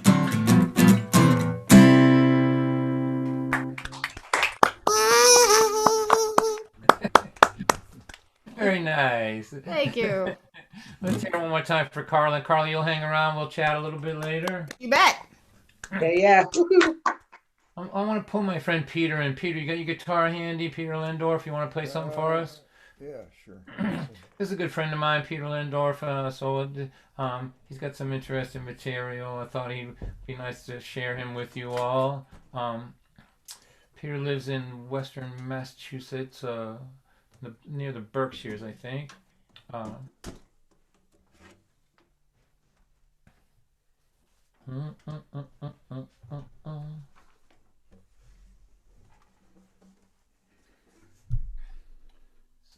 So just make sure you get your original sound off and all that.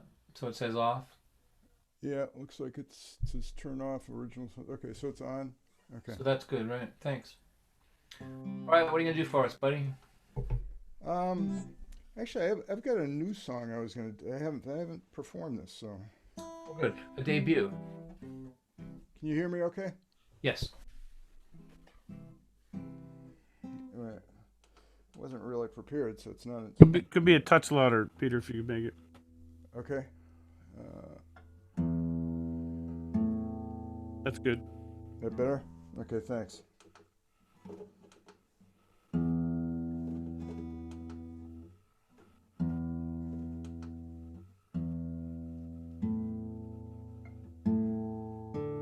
I like the song so far.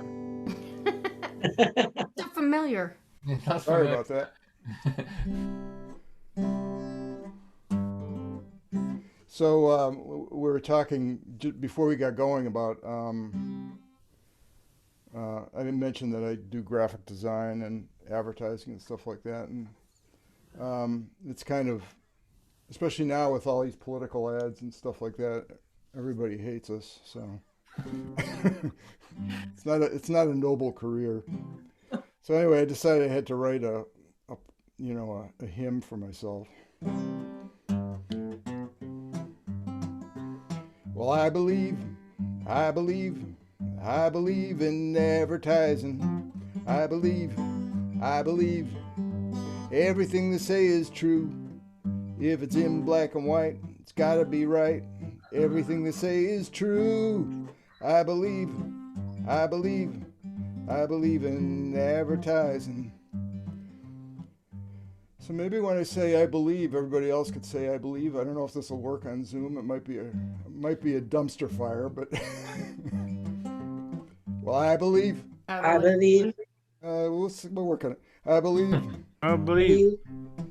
I believe in those lawyers on TV. I believe. I believe. They should sue my boss. Oh, I need a little money and I'm feeling kind of funny, so I'll just fall down at work. I believe. I believe. I believe in advertising. That doesn't work very well. It was worth a try. Well, oatmeal cures heart attacks. White bread is good for kids. Pizza, Pepsi, Big Mac attack. I gotta brush my teeth. I gotta fight plaque. I believe. I believe. Believe in advertising. I believe. I believe. Everything on Facebook too. After all is said, after all is done, a lot more is said than a lot is done. I believe. I believe. I believe in advertising. Well, I believe. I believe. I believe all those robocallers. I believe. I believe. When they call at supper time. My car warranty is about to expire. I signed up for more even though I don't drive. I believe. I believe. I believe in advertising. Oh, I can lose 50 pounds while I get my credit fixed. There's ads for different pills for men. The competition's stiff. I believe. I believe. I believe in advertising. I believe. I believe. I believe. Everything they say is true. If it's in black and white, it's gotta be right. Everything they say is true. I believe. I believe. I believe in the advertising. Not a lot of commitment out there. Thank you very much. It's Lindor. Cameo appearance. That's right. And a debut as well. Nicely done, Peter. Okay. So Gina, you want to play another one for us, please? So let's talk a little bit, if you don't mind. So here. Yeah. Yeah. So you were telling me earlier that you were actually born in Alabama and then moved over to New Orleans. Yes, I moved to. Well, I was actually born in Florida. Wow. And then I'm raised in Alabama. Yeah, I was born like on the east coast of Florida, like in Daytona, and then we moved to Alabama to Mobile when I was a baby, and so I grew up in Mobile, and then ended up I went to college in Mississippi for a few years, and then finally ended up in New Orleans. My sister was already there, and I graduated from college there and discovered Cajun music, and then have stayed in Louisiana ever since. And you are a full-time working musician, is that? I am a full-time working musician. Well, we should put your Since PayPal. then, yes. We should put your PayPal up in the chat because I know what that means. You're out of work, basically. Right. That's it. That's it. Yeah. I think Brian has it. He'll put it in the chat. Okay. Yeah. You know, gas money, so she can, you know, I got you. there, whatever. That's good. And so, you know, I have to tell you, I had never had been to the South before about 15 years ago, or maybe 10 years ago. I started doing these storytelling festivals, and I became totally smitten with the South. And the deeper down in there I got, the more I loved it. And it's got issues, but my part of the world has issues too. But I did some shows in Alabama, and they had to drag me out of there. Like, there was this women just talking to me like these, you know, well-dressed kind of church women. Mr. White, we truly did love your program. I'm like, you are killing me. Like, you know, there's You mean like the way we talk down here? but there's a charm, there's a sly charm to it. Do you know what I mean? It's really, Yeah, totally. yeah, I think, you know, anybody that gets a chance, you know, you'll like it. You know, it's just a wonderful part of the world, and there's a warmth there that is it's hard to find in other places. So, I'm so glad that you're here. And so, what do you got for us? Well, I guess I'll do my song about where I'm from then. Oh, good. We'll send it out to Christine Levin, and because I know she loves this song, and she may not hear it tonight, but I see that the little red button is on, so she might get a chance to hear it in its latest iteration. Okay. Before we're done.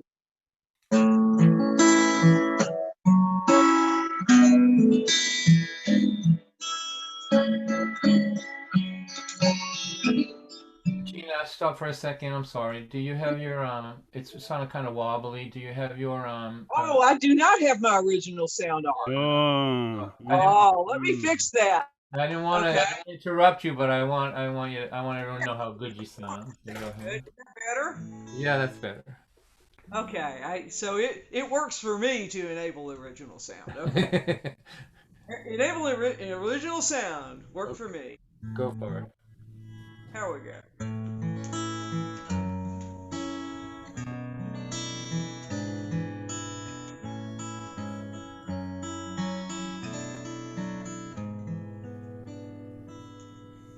Well, the chicken is a-fried, the humidity is rising in the sweet and sunny South where I was born. Moss on the magnolia, and it's grits and not granola in the sweet and sunny South where I was born. Where I was born, where I was born. Oh, the sweet and sunny South where I was born. Where we love our musicians and our fascist politicians. In the sweet and sunny South where I was born.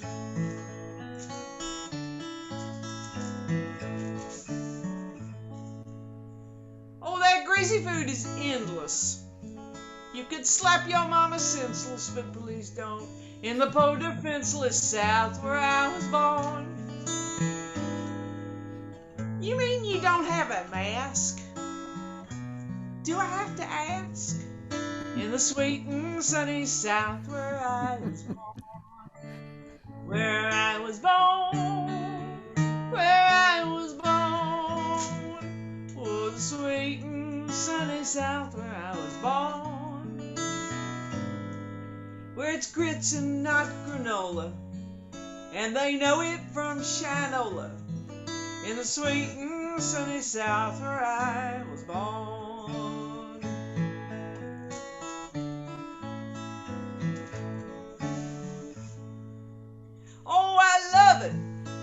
hate it. Every now and then berate it. Ooh, the sweet and sunny South where I was born. Every now and then I diss it. Oh, but when I leave I miss it. Oh, the sweet and sunny South where I was born. Where I was born. Where I was born. Ooh, the sweet and sunny South where I was born. Where Washington and Lee can now get married finally. The sweet and sunny South where I was born. Now, if they put them statues in a museum, would you go and see them? Me neither. In the sweet and sunny South where I was born. Now, Dwayne and Greg said, eat a peach. I say, don't drink the bleach. In the sweet and sunny South where I was born. And you don't want to stand 6 feet apart? Let me just say, bless your heart. South where I was born.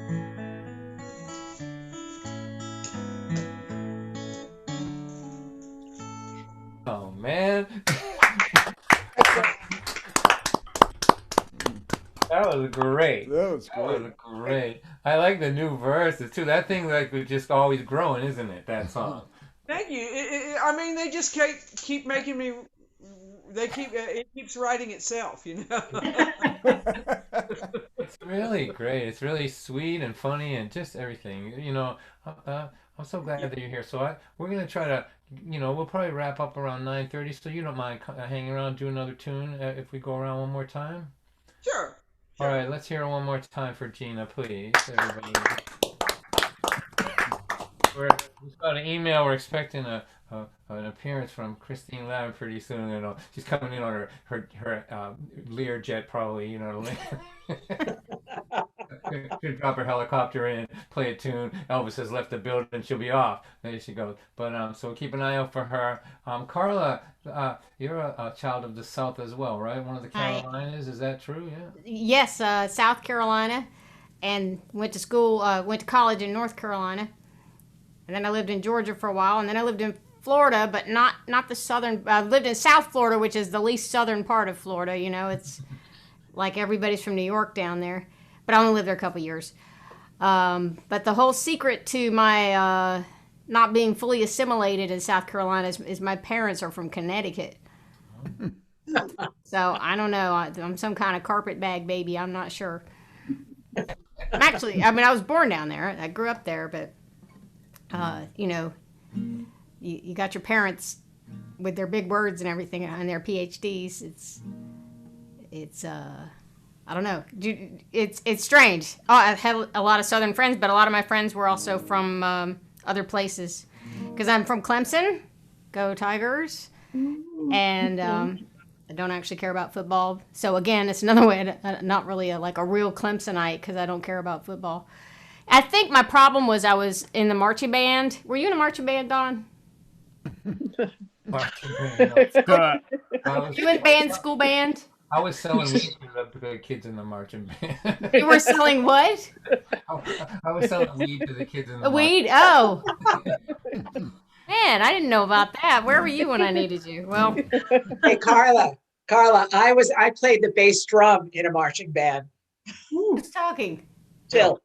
Oh, Jill, I did not know that. Yeah, That's I did. very important. In high school. Yeah. Yeah. Marching band is really fun. And I forgot why I brought it up. But, because the whole thing about football is like, as soon as the marching band comes on, everybody leaves the stands and goes and gets a Coke and a hot dog. Nobody watches and on TV, when the marching band comes on, they cut away from the field. They never show 1 second. So one of my fantasies when I get rich doing folk music, like you, Dawn, is I'm going to make a TV channel that during the entire football game, we just do interviews with members of the marching band. And then halftime, we're all about watching the field. And then as soon as the halftime show is over, we start interviewing all the so trumpet soloist. Hey, tell us about what you were thinking when that high note came along. You know, like that's I'm gonna be like the anti-ESPN. I'm in. All right. All right. What do you got for us, Carla? Well, I was gonna do a ballad, but since Gina did a ballad, I'm gonna change it up, and maybe I'll do a ballad next time. But this is she got a little political, so I felt like maybe I got a little political. Okay with me. And you know, this may not be political. It may just be about someone you know. I'm not saying you're a liar, that you say things that may not be true. I'm just saying, when I look around, there are things that I trust more than you. Like pet food from China, tap water from Flint, subscriptions that auto-renew, a moil with tremors, psychic who's broke, the cleanliness of a bowling shoe, miracle water from a TV preacher, a somewhat burnt surge protector, Nigerian email promising cash, the meatballs at Hannibal Lecter's. Yeah, I'm not saying you're a liar, that you say things that may not be true. I'm just saying, when I look around, there are things that I trust more than you. Like what? Like the guy reading the paper in a nondescript van sitting across the street. Gas station sushi, a blind hairdresser, a plate of Taco Bell meat. Life savings in the stock market, a fart with the stomach flu. A Bigfoot sighting, a set of used tires. My cat with Pepe Le Pew. Yeah, I'm not saying you're a liar, that you say things that may not be true. I'm just saying, when I look around, there are things that I trust more than you. Like a $3 bill, hair in a can, a period that's overdue. Clean white walls and a toddler with crayons, a hastily packed parachute. The ingredients in a hot dog, being in a cage with gorillas. The 5-second rule is an actual thing, and OJ will catch the real killer. Yeah, these are things that I trust more than you.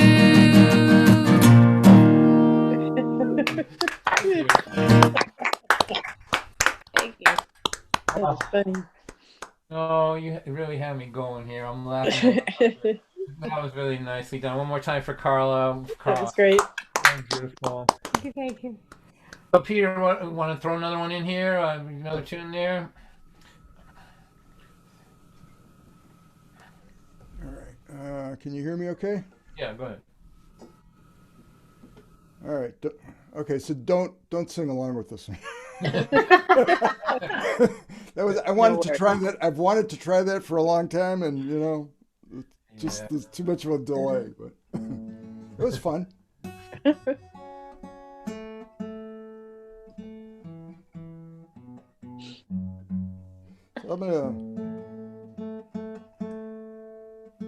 So I'll do this one since we were talking about Connecticut, and this is a song about the town right next to where I live.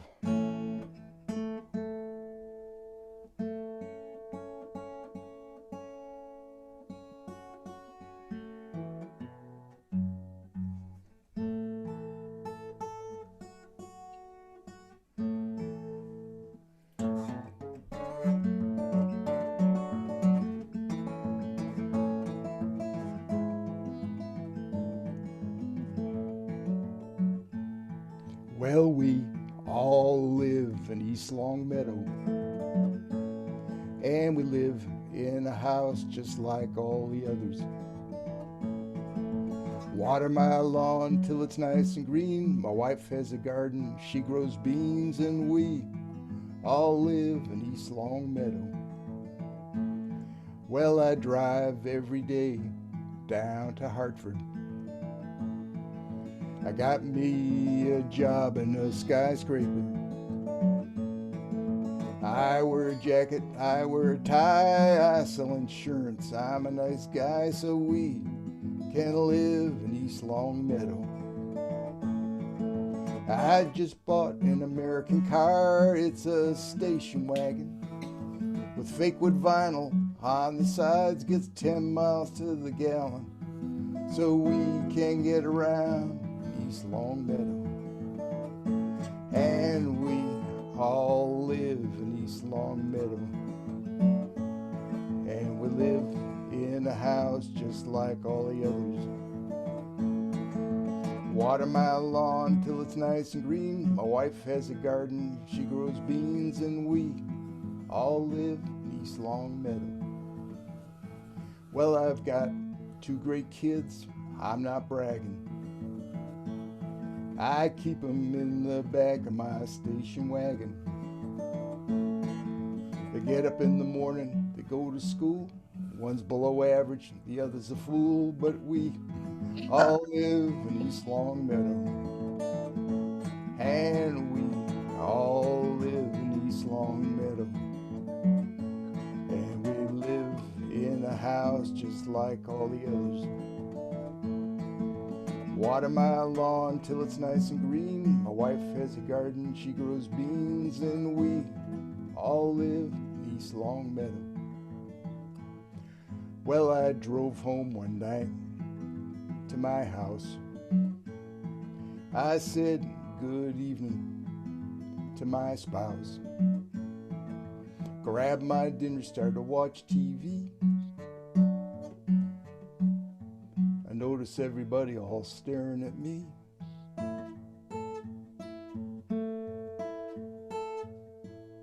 It was the wrong house in East Longmeadow. Oh, we all live in East Longmeadow, and we live in a house just like all the others. Water my lawn till it's nice and green. My wife has a garden, she grows beans, and we all live in East Longmeadow. East Longmeadow, Massachusetts, USA. Thank you. Nicely done, Peter. Good one. All right, Gina. So let's wrap up your part of this thing now. I want to thank you so much for coming, and please be safe down there. You know, not like you live in a part of the world where COVID's trying to kill you, the politicians are trying to kill you, and the weather's trying to kill you. You know, it's like you're like a real true survivor, aren't you? Yep, I have somehow managed to survive and stay healthy through this. We wonder how much longer, but we hope that at least we'll maybe by that time we'll at least get a vaccine. Of course we won't get a nuclear bomb for any of those hurricanes. And thankfully we'll have a new president who won't think of such a thing. Please. The hurricanes go. You know, but we'll have to deal with the hurricanes, and we just basically pray for a less busy season next year. Right. If he hadn't used that Sharpie, he just predicted the future with it. Well, so Gina is quite a good fiddle player, and she teaches. If you you want to take fiddle lessons, violin lessons, or you know someone that does, she would be great. And these days, so it's a very small world, you can take violin lessons or guitar lessons with people from anywhere in the world now. Keep that in mind, you know. So and she also is good at a style that's really native to that part of the world, which is the Cajun style. So so go ahead, Gina. So show us what you got. I'm gonna mix it up here. I'm gonna play a little Cajun music for you, and then go into some bluegrass just for grins and giggles. Good job.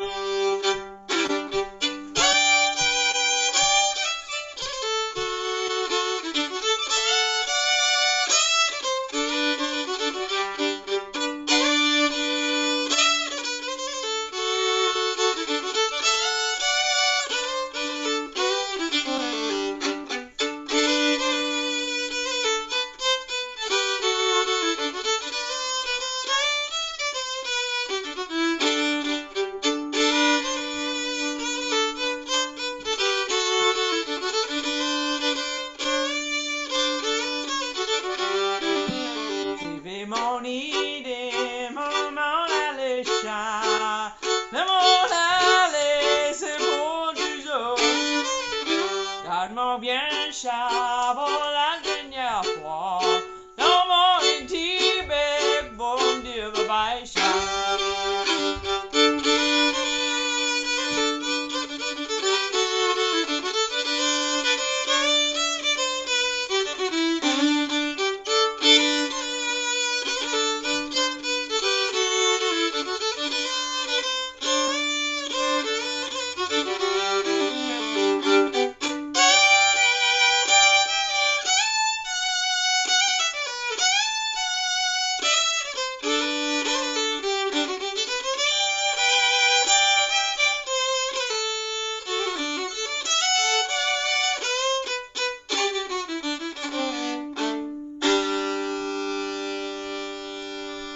In this world of trouble I feel quite small, and I'm feeling smaller than ever before. When I consider my life and all, how all too soon this life will be yours. In this world of trouble and care and strife, someday all things come to an end. Like this one inconsequential life. Oh, but someday I'll be flying on the wind in my own heavenly paper airplane. I'll go flying through the guiding hand of an unsuspecting 8-year-old who give no thought to where the dang thing will land. So, all you people, if you make sure that the life you're living is good and pure, when your time comes, yeah, you go flying straight to heaven on the Lord's airline. Oh, but some of you people, well, I don't know. Some of you might be headed down below. But if y'all start living a life that's good, you could get upgraded to balsa wood. In your own heavenly balsa airplane, y'all can go flying through the guiding hand of an unsuspecting 6-year-old who give no thought to where the dang thing will land. Oh, but if you don't have a paper airplane, let me tell you the straight up truth. You can go flying through time and space in a little blue telephone booth. Yeah, my own heavenly paper airplane won't come with trumpets or angel bands. It'll be like my life drenched by the rain and never going quite the way I planned. Yeah.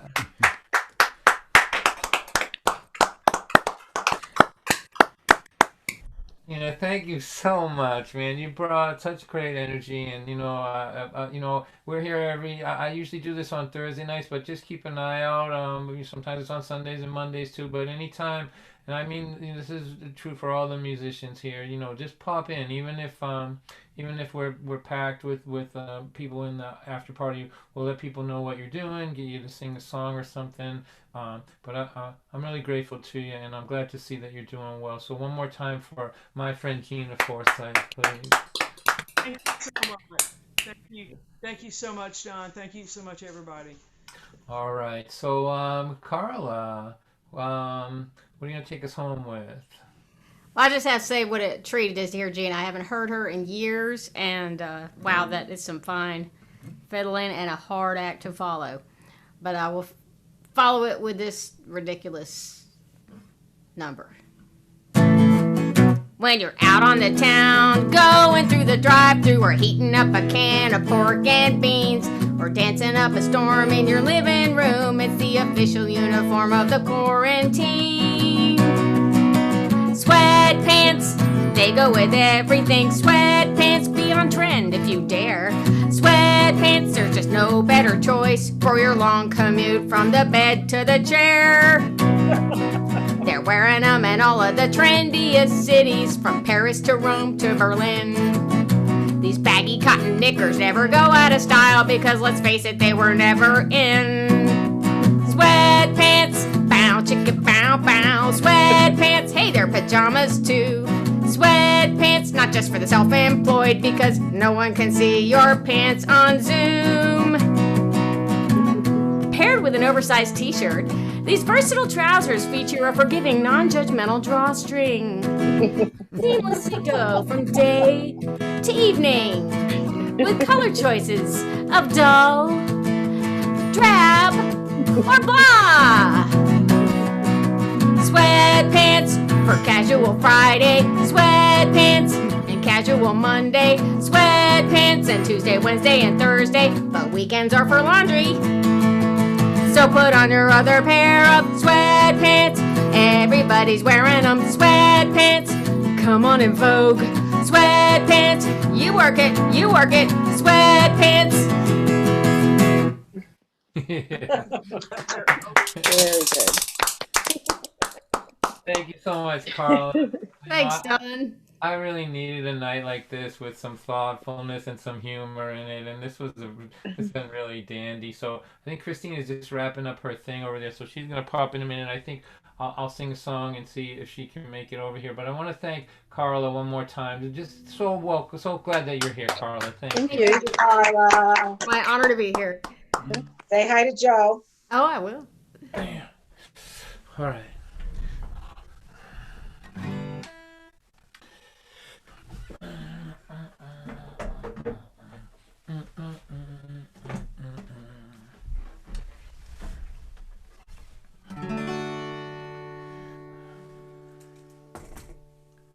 Went to California when I was young.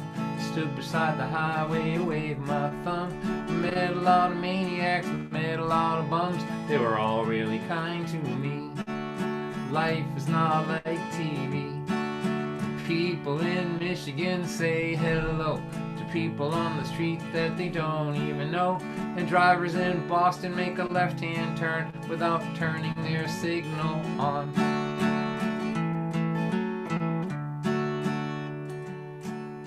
In 1993, if you were talking to yourself walking down the street, it was sad, because it meant that you were crazy. Now it means that you're a businessman.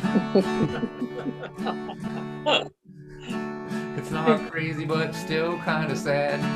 Well, I went to California when I was young. I stood beside the highway, waved my thumb. I met a lot of maniacs, met a lot of bums. They were all really kind to me.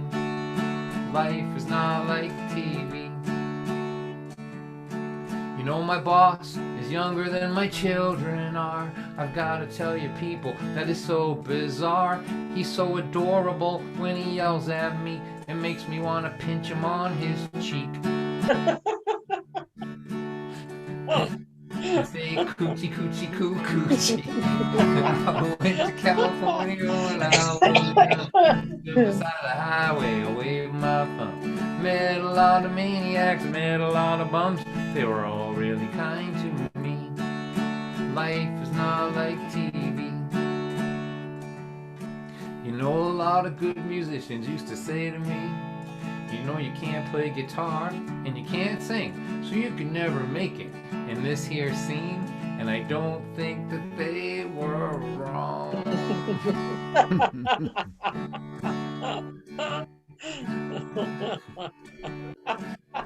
But I wonder where they all have gone.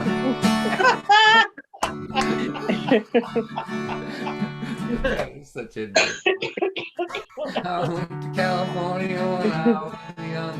I stood beside the highway, I waved my thumb. I met a lot of maniacs, met a lot of bums. They were all really kind to me. Life is not like TV. People in Michigan say hello to people on the street that they don't even know. Drivers in Boston make a left-hand turn without turning their signal on. They're not thinking about you at all. They just keep on rolling, keep on rolling, keep on rolling along. There you go. That's right.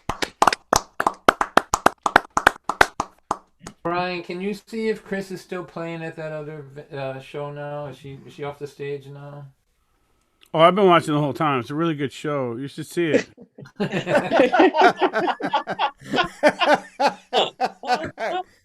I'm just kidding. I did keep it on the side over there, muted, of course. She got off about 5 minutes ago, so I'm not sure. See if she's coming over on. I thought she was done, and then Rod got on and started talking to her. It might be hard for her to escape. Carly, you want to do one more before we wrap this thing up? Sure. You want to hear a short one? Sure. Okay. Something seasonal and sarcastic. No. The wrong crowd for that. No, it's a stretch. Well, you didn't get what you wanted for Christmas, even with your 10-page wish list. That was 25 years ago. Let it go, let it go, let it go. It doesn't show signs of stopping your disappointment with my shopping. Before you get a lump of coal, let it go, let it go, let it go. When you finally act your age, we will all be so sure it's a sign that the world's coming to an end. The four horsemen cannot be far behind. People are starving and dying, and folks in hell are frying. But your family didn't spend enough dough. Let it go, let it go, let it go, let it go, let it go, let it go, let it go. I didn't buy you much time for Christine getting here today. My 1 minute specials. Nice guitar. That's a really good one, man. I wanted to use all the chords. Peter, what's that one that about the convenience thing? Can you play that one? Sure. This was so much fun tonight. Thank you all, everybody. Thank you all for coming out for Cooperage, River Bob's at the Cooperage, at Don's living room, and Carla's studio, and everybody's home. There's people coming in from under a bridge too. What were they doing?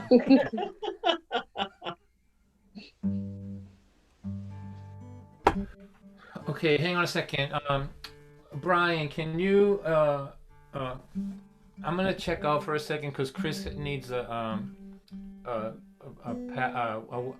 guess sent her the wrong information, so she's on her way. I can send that to her now. Do you have her thing? I believe I have her number, so I'll All right. So go ahead, Peter Landorf. You're opening for Christine. I've done that before. Yeah. It's been a long time. But... Okay. Well, Billy worked on Main Street at the little store. He just bought a little truck. It was a 4x4. Monday, on his day off, he was driving down the street. He was getting hungry for something good to eat. For lunch, he bought a Slurpee. He bought a Hostess pie. Then he saw her working there, was love at first sight. Heather was a pretty gal, she was tall, she was slim. He smiled at her, she smiled at him, he smiled right back again. It's a marriage of convenience, it's a marriage made in heaven. Billy works at the Cumberland Farms and Heather at the 7-Eleven. Well, Billy bought a Hostess pie almost every day. 4 or 5 weeks later, he asked her on a date. They said they might get married. They never reached second base. But Heather always had a few condoms, just in case. They kept each other company most days of the week. Billy kept an eye on Heather, and she kept Billy on a short leash. Then one night at Billy's store while he was stocking shelves, Heather was off in the corner reading Cosmo to herself. It's a marriage of convenience, it's a marriage made in heaven. Billy works at the Cumberland Farms and Heather at the 7-Eleven. Well, a big old rusty car pulled up. It had one headlight out. A guy came in. He walked around. He was checking Heather out. He walked up to Billy and he pulled out a gun. Well, Heather knocked him out with a frozen burrito and a sack of hot dog buns. They vowed right then and there they'd never be apart. They had their wedding party in the 7-Eleven parking lot. All their guests had Slurpees. We all had Hostess pies. And one and all we offer this toast to the groom and his new bride. It's a marriage of convenience. It's a marriage made in heaven. Billy works at the Cumberland Farms and Heather at the 7-Eleven. Well, Billy and Heather, they run a little store. Heather had that burrito bronze that's hanging by the door. If you stop in to see them, tell them I said hi, and pick up a gallon of milk and a Hostess pie. It's a marriage of convenience. It's a marriage made in heaven. Billy works at the Cumberland Farms and Heather at the 7-Eleven. A marriage of convenience, a marriage made in heaven. Billy works at the Cumberland Farms and Heather at the 7-Eleven. Do do do do do do do do do do do do. Thank you.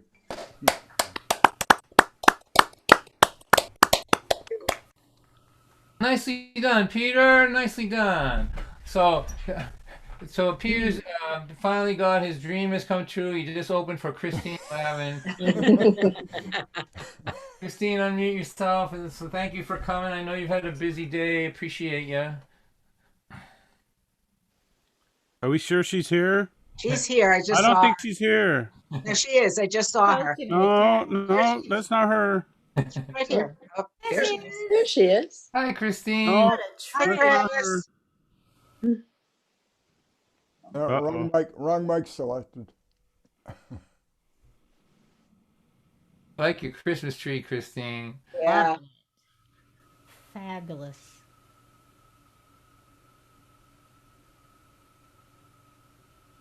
You need to go to the audio preferences in Zoom and reselect. You were just on a Zoom, though, right? Is she muted? Or she No, she's unmuted. There you are. I can almost hear her. Oh. It was the phantom power. I'm on an eternal learning curve. Christine, thank you so much for coming. I know you've had a busy night. It's so great. Yeah, I have to get back there too. It's like I skipped out of school.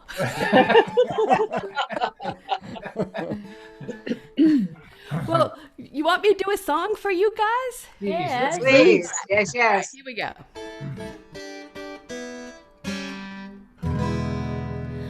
Oh, I was never the kind of musician who ever sung the blues.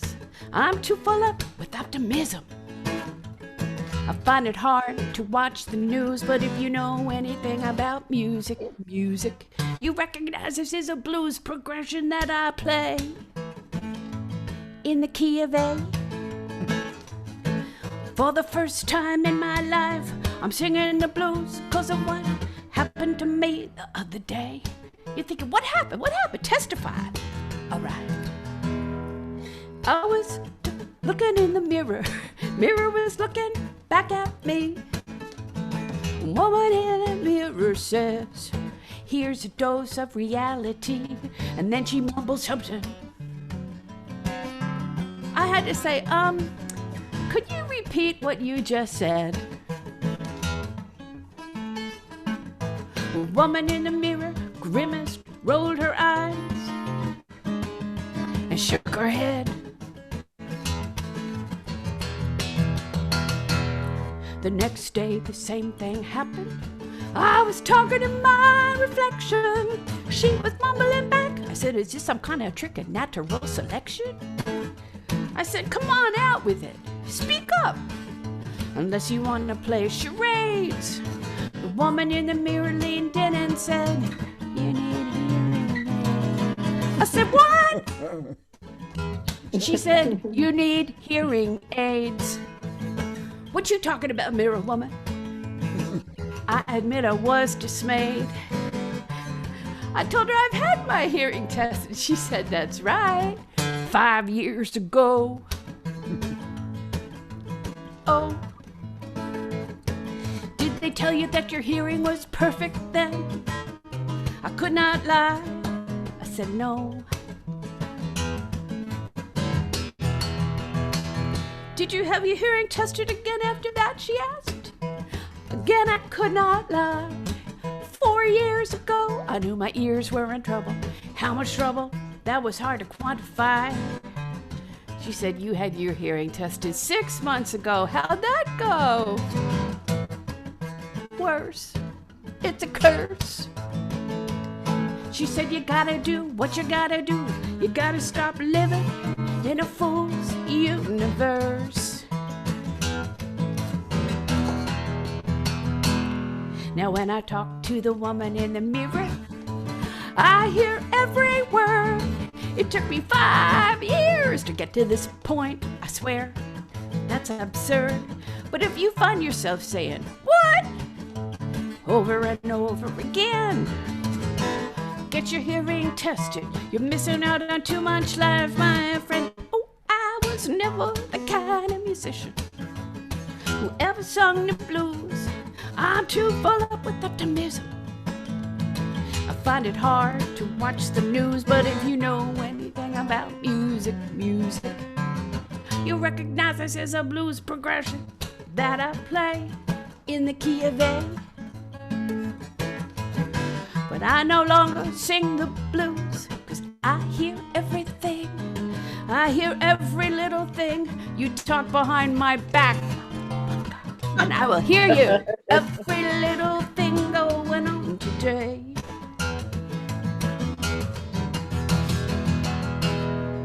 Ba-da-ba-ba-ba-ba. Ba-da-ba-ba. Swada. Be-ba-da-ba. Ba-ba-doo-ba-da-ba-da-ba-da-ba-doo. Yabba-dabba-doo-ba. Yabba-dabba-doo-ba. Yabba-dabba-doo. Yabba-dabba-doo. Wilma!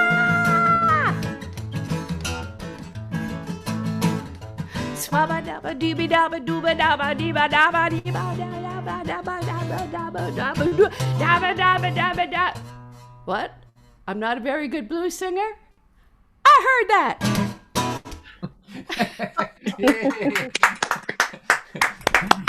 Thank you. I'm a terrible blues singer. And I love singing the blues bad. It's the one thing I can do with confidence. Christine, thank you so much. Wrapping up a really nice night for us. That, you know, and I know you were so busy, so this meant a lot to me and to Jill and to everybody that you squeezed a little time in. Don, I love you. You know what? They just announced on the Greenwich Village Folk Festival about our New Year's Eve concert. Christine and I are doing a show on New Year's Eve if you're free. You know, where are you going to be? You're going to be right here. We're going to get it done by 9:30 so you can go watch somebody else till midnight, too. Yeah, it's going to be really fun, and we're going to have an after party with special guests. People that we don't want the year to end without you knowing about their work. That's right. So Christine, thank you for everything. Okay. You know, you're the best. Say hi to everybody over there. Is it still going on over there? We could send these folks over there. Come over. Yeah, it's Village Folk Festival is happening. There's I think Megan McDonough is going to sing next. Yeah, right now the Don Juans are on, and then it's going to be Ellis Paul, and then Megan, and then John McCutcheon. So then there's going to be an after party. So Don, come for that too if you. But it's both on YouTube and Facebook. All right. Well, I've been staring at Zoom for hours now. I might. I'll think whether I want to keep doing it or not. But I love you a lot, Christine. Thank you for coming. Love you too, one more time Thanks, for her. Chris.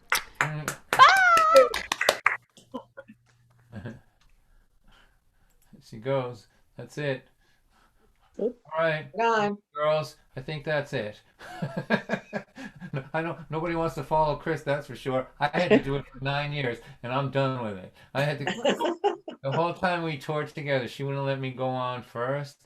I'm like, are you kidding me? She's like, nope, the show's better this way. I'm like, man, she taught me I had to bring my A game. She was like twirling batons and lighting herself on fire, and everyone was like, and then like, who's this guy? But man, it made me good. It gave me a killer instinct, I'll tell you, because I was in fear every night until that crowd came over. So She probably can hear you right now with those hearing aids. Louder, that's good. Yeah. All right. Listen, thank you. I'm doing a show on Thursday for a theater in Gloucester, Mass, called the Cape Ann Cinema. You know, they're struggling. You know, venues, theaters. They're all like all these people that do so much for their communities. They're just, you know, it's getting wiped out. So we're gonna try to raise a few bucks for them and try to keep them on the radar of people. Let's have another thank you for all our guests: Peter Lendorf, Carla Albrecht, and Gina Forsyth. Thank you so much, everybody, and Christine Lavin, of course, as well. Let's thank Brian Dozer for doing the tech behind the scenes. And Jill, my buddy, thank you so much. Oh. Thank you, guys. Thank you all. Thank you all. So, you know, this was there was a lot of laughs in this one, and I think it was time for that. I think this was good. So thanks to everybody.